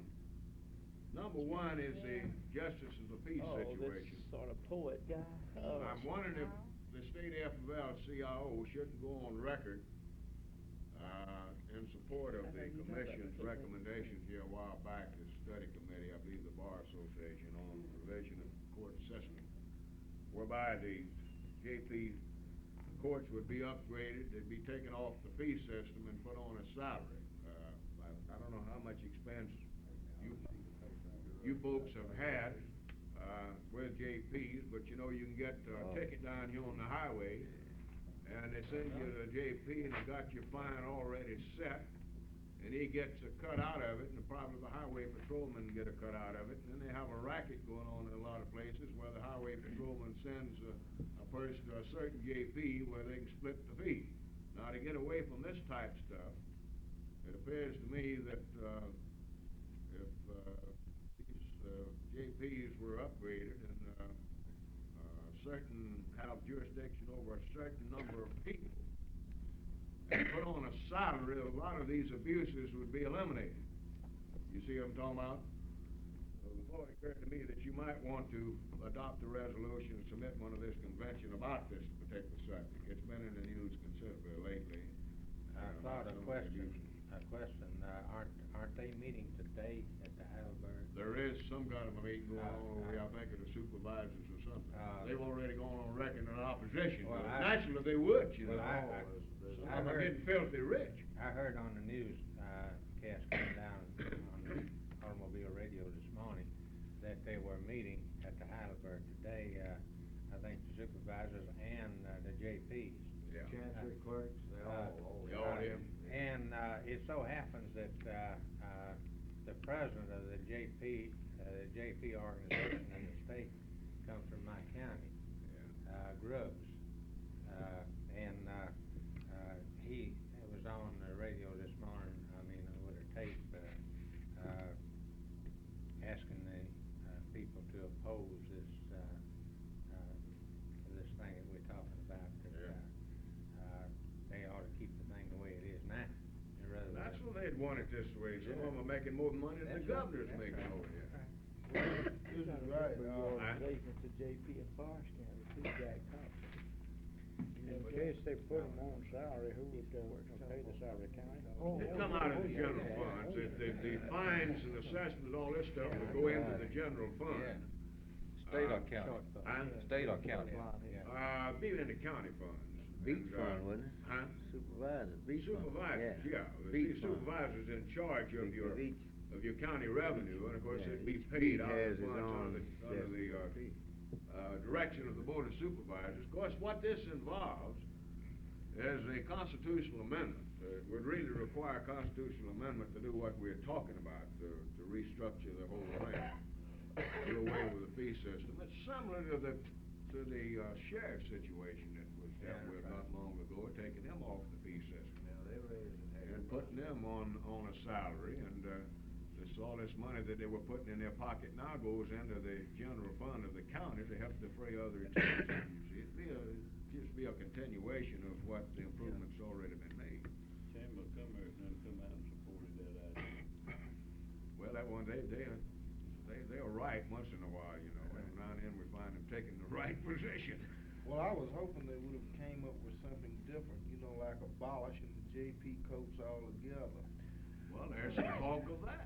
But since they haven't, I think that this may be, some progress into eliminating the kind of injustices that exist in JP codes, especially when it comes down to traffic tickets and so Right, forth. this is what I'm talking about.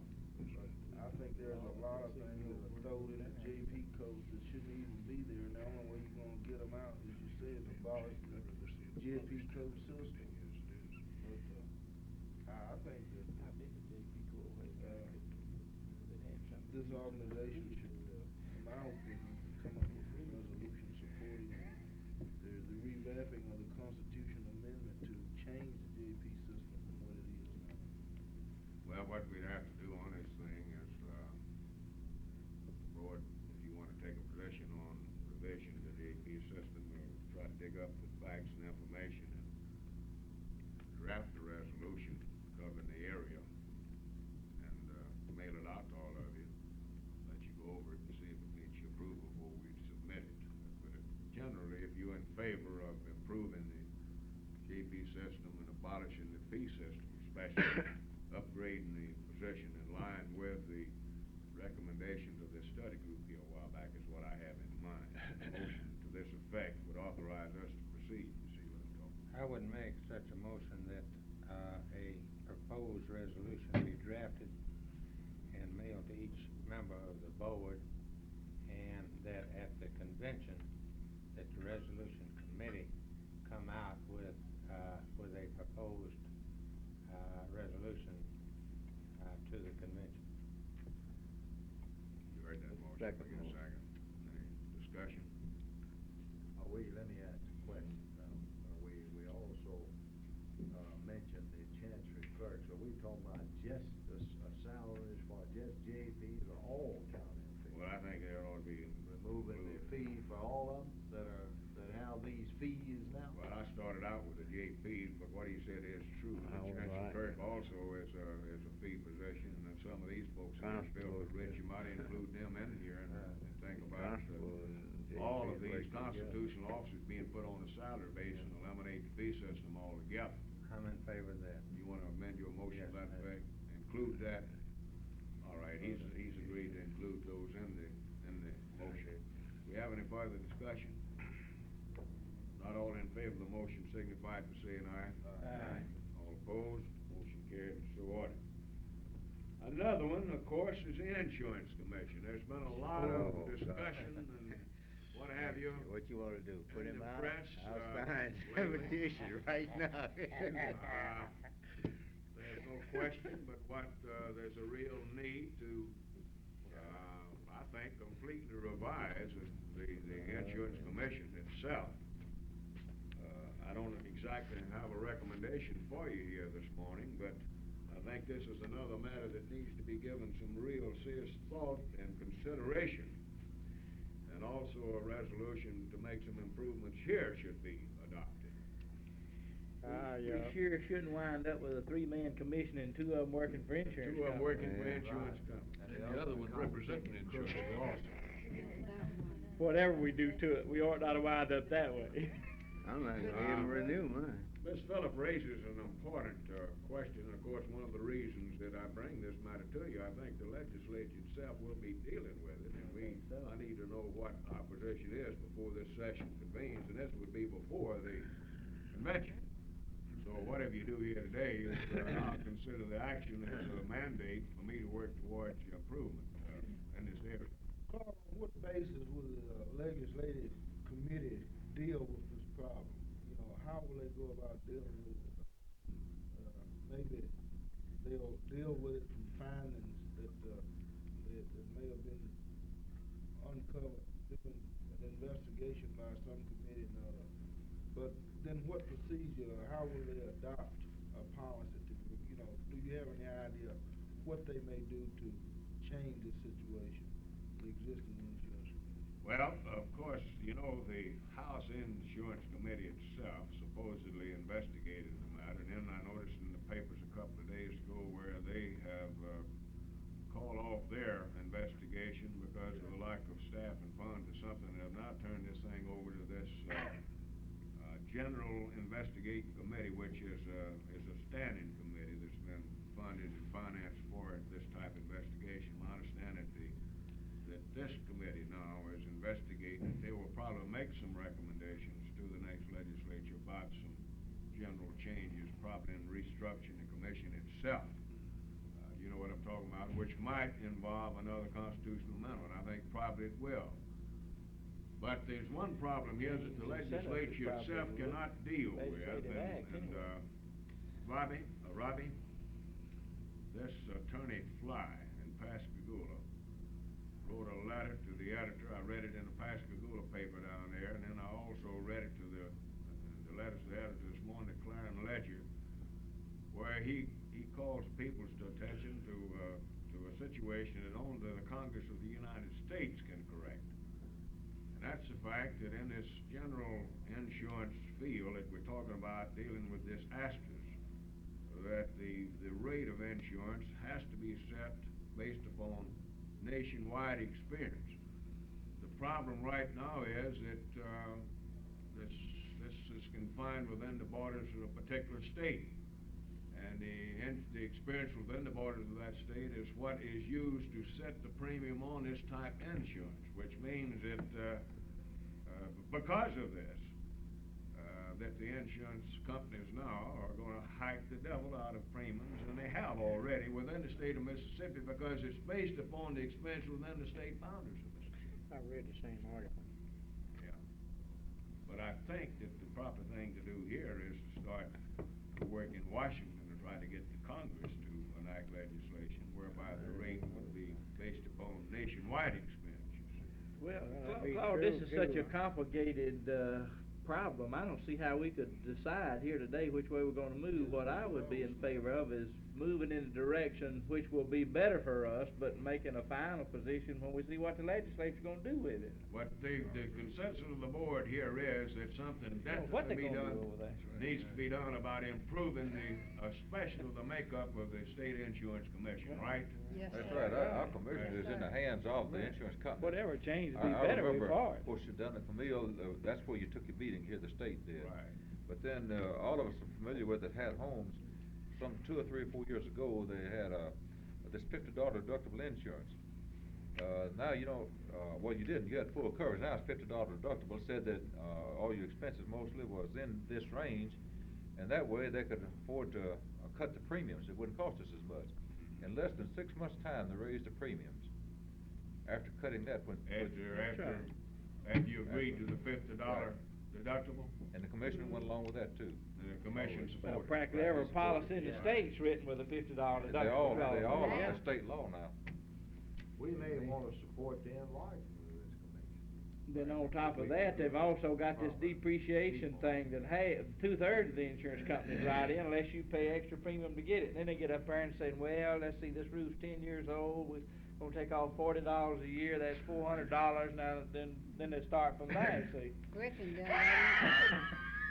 Well, let me, We'll take $400 off of $300. That's about it. You wind up And then going take $100 $50 off on account of the deductible, and then you start on your part, there you get paid $450, see? it depends to me that whatever we, Yeah, you joking. Whatever you come up with will be better than what we got now. what I'm trying to do is to, you know, what I think the board has to do here is to adopt a kind of a general motion, to the fact that that we feel that there ought to definitely be some improvements made in the makeup of the commission, plus correcting some of the abuses that exist as far as the operations of insurance companies, period.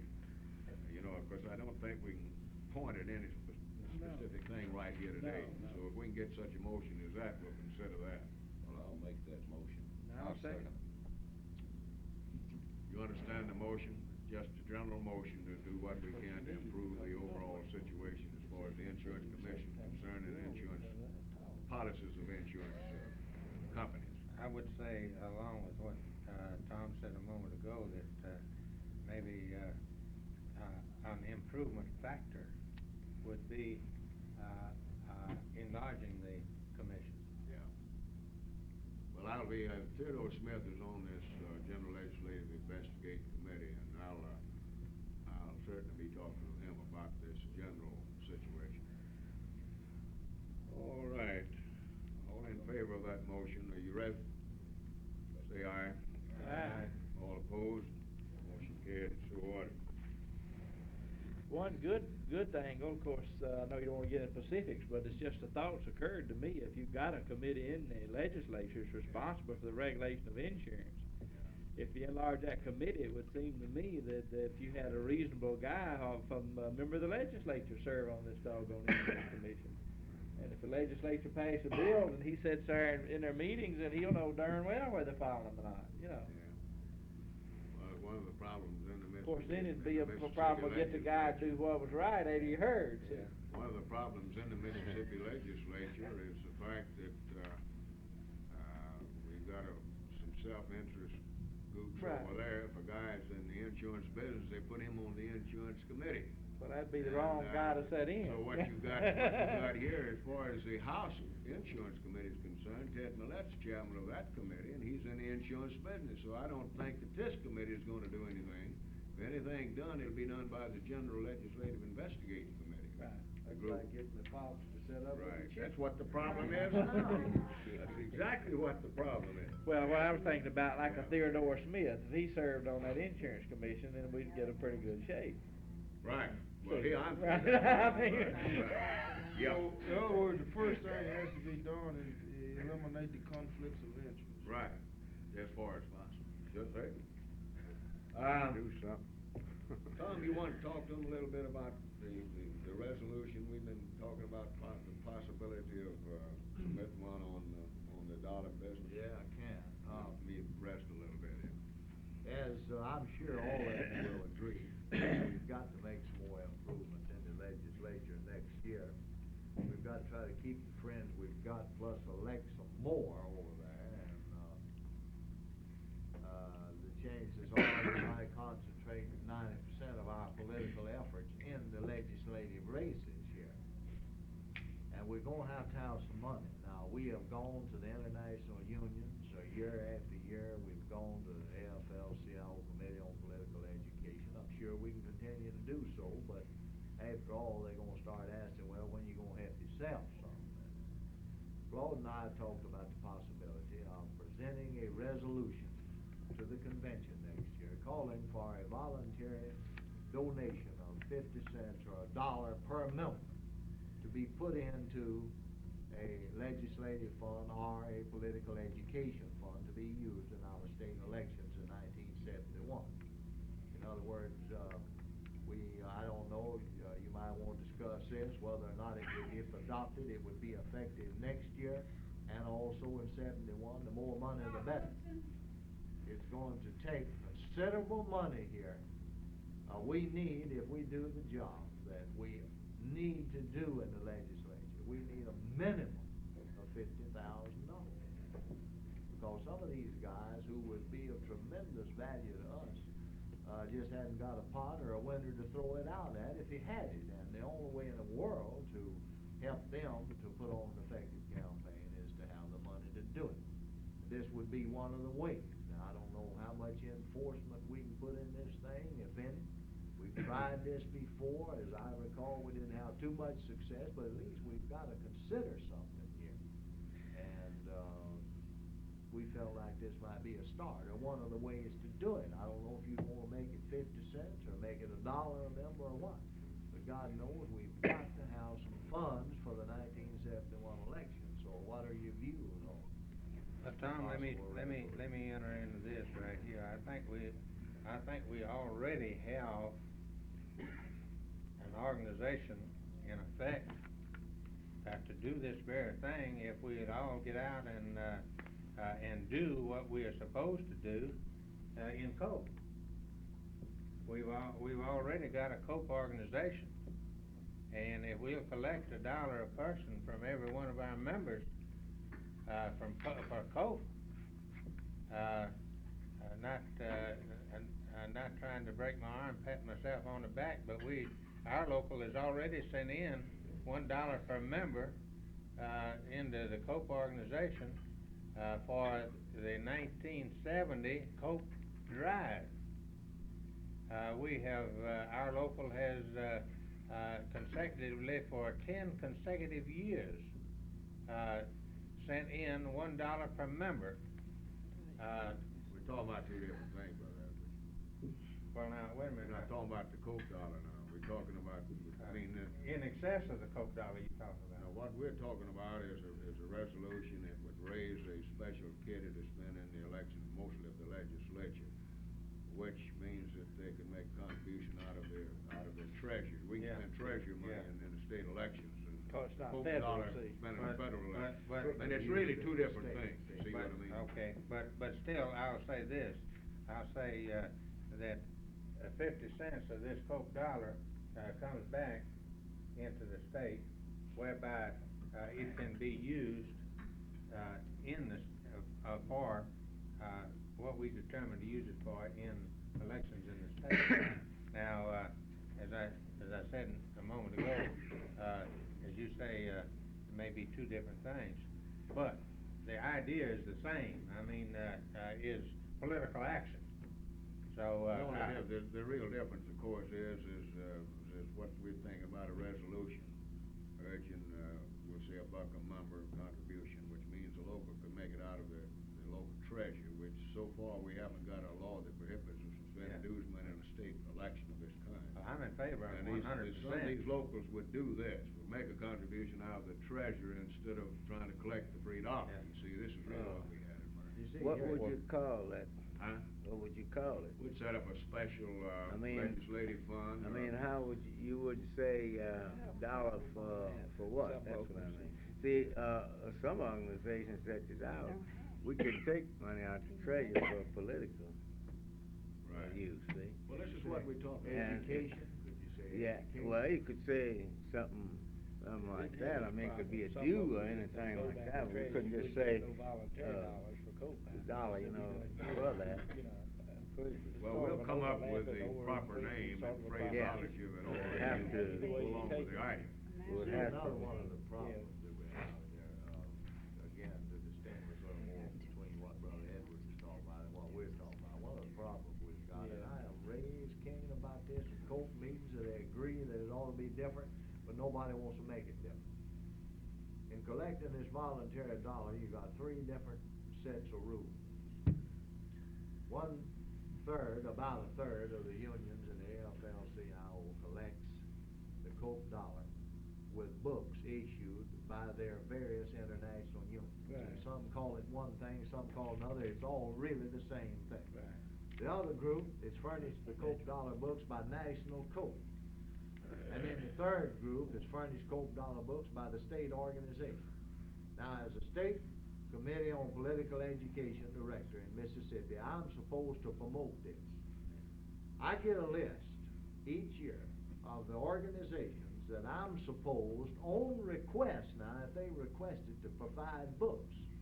And we've got 6 international unions in this group that have locals in Mississippi. Now, I asked you a question. This is a little side point, but since we're into this, you need to know it.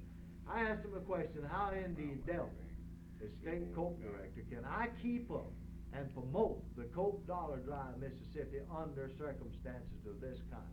Because the other 2 groups, those that handle their own, the internationals that handle their own, those that are serviced by National Coke, I don't have any more idea than somebody in Australia what's going on. All I know is those few unions that I'm supposed to service, and I've had requests twice in 10 years for a Coke Dollar Book. So you see, this is the most screwed up thing that we've got in this land. It's really characteristic of the way we do business in this labor movement. And if they would only, if the executive What everybody else council is doing. that really sets the policy, the NFLCI would decide that either every union is going to be providing the books and conduct a drive through its international, or everybody is going to work through national COPE, or everybody is going to work through the state COPE, then somebody would know what the other's doing. But in this way, nobody knows what the other's doing. Tom, let me So ask you see, it really gets fouled up, this politics. Let me ask you this, as you know, our international unions had their own for years, and once it's collected, of course, they send it on to National AFL-CIO. Would it help any when we finished our collections if you got a copy of what I was sent would, in? it really would. Well, I'd And be if glad to somebody do that. says to me, what are we doing in Mississippi, I know, really, it's embarrassing to me, because God knows I don't know. I know what little we are able to do out of our office, and you know we sell Coke tickets at the convention, and that's it. See? I can send you a copy of the amalgamated collections Yeah, at the I end of wish each all drive. the unions would This won't be any advise problem. me how much money is being taken up in Mississippi, see? Well, to It get won't back, be enough to to get back around, get you really excited, but we to do. get back around to what Claude was talking Yeah, about, $800 the rubber workers, they conduct their own, Coke campaign. Well, so do But we. our local won't contribute to it, they won't in any manner. But I think they would, something of this nature here, where the money's kept in the state, I think they would. If they take the national off, I think There's one you thing get. I we think need it to would. make clear, as Claude pointed out, this money will be used in state and local elections, and there's no tags on it, see? Treasury money can be used, or if they wanna get out and squeeze a buck out of every member, this is all right. But we're talking about money that can be Well, used out of let me treasury. comment right there just a minute. You're talking about squeezing a buck out of each member. We'll just say the local union has 100 members, so it'll be easy figure. Well, about a fifth's going to give, so just ask for $5, and they'll give $5, and you still get your amount of money without asking the whole 100 to give $1. Well, really, the thing that we have in mind is make the request to the local unions to make a contribution to this special fund out of their local treasury. Let them get it any way they want to, in other words. Right, the way they want to.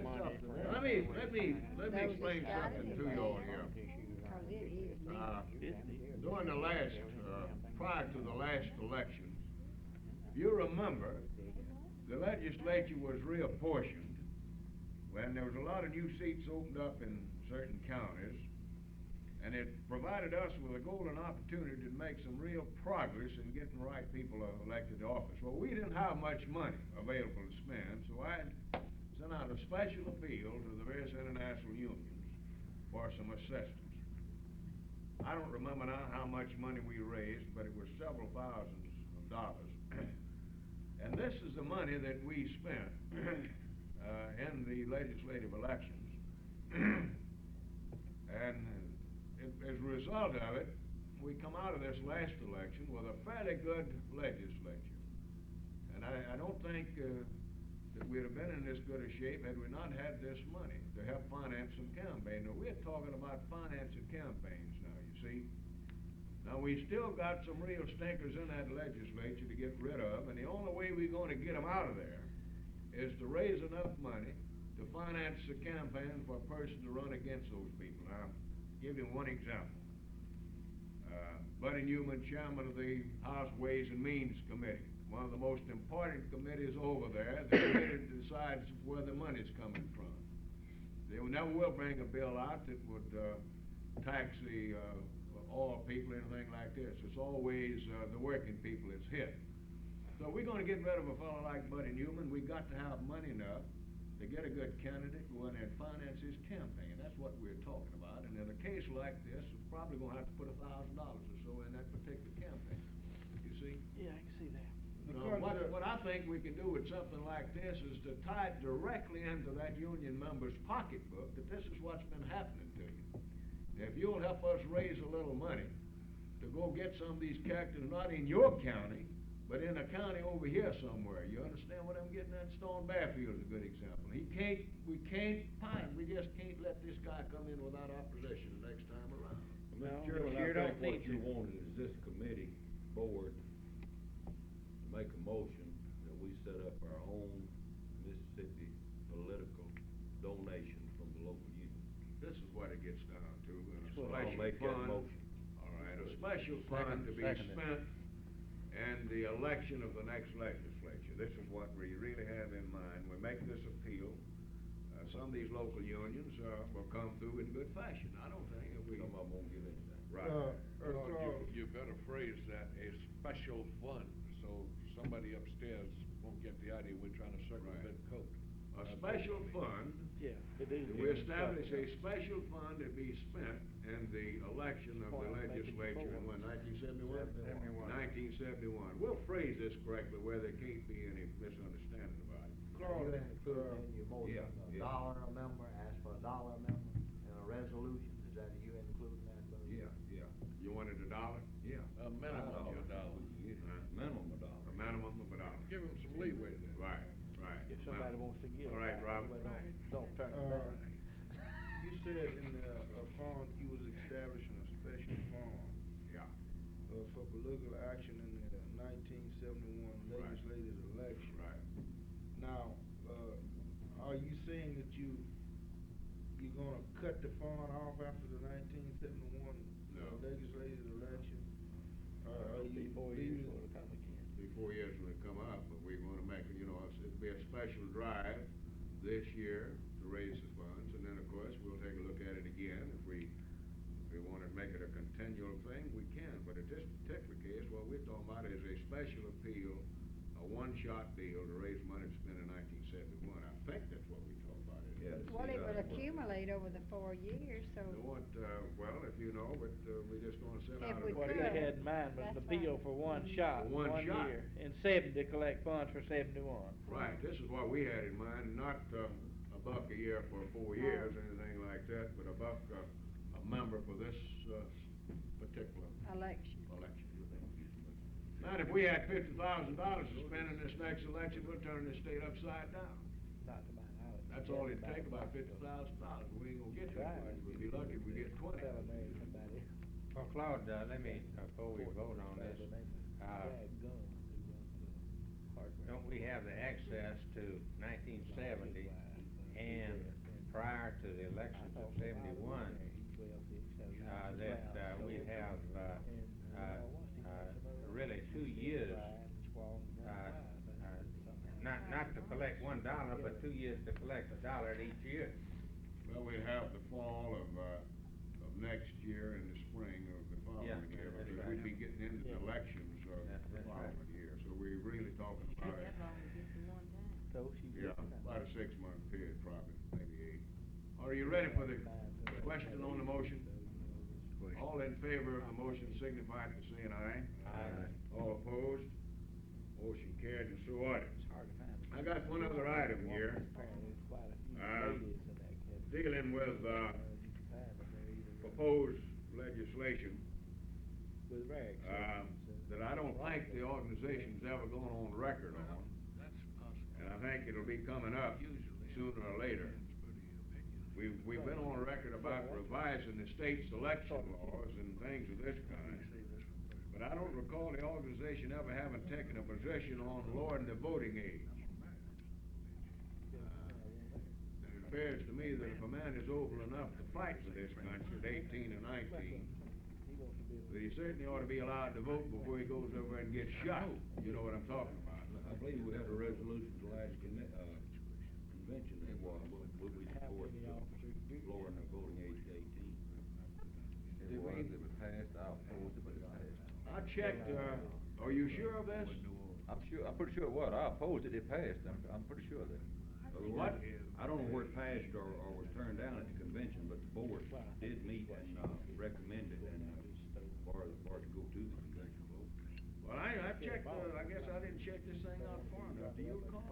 It seems familiar, can you recall? Did we take a position? I think we I take think a so. position. Well, I recall it being discussed in I've another never been- board meeting, but I don't know if it was prior to the convention or not. Well, let's put it this way then, I'll go back and check the records to make sure. If we haven't gone on records, we can go on record now. Make a motion that we do go on record. We do go on record, in favor of lowering the voting age to 18 or 19? 18? This will have understanding that we've already took the position, this won't have any bearing on it. We having a discussion on that. Not all in favor of the motion signify it by saying aye. Aye. Opposed? Motion carried and so ordered. All right, why don't we take a break now for lunch and get ready to eat and come back. We will make it just about right, it looks like, to get into the general election thing as the main item of business.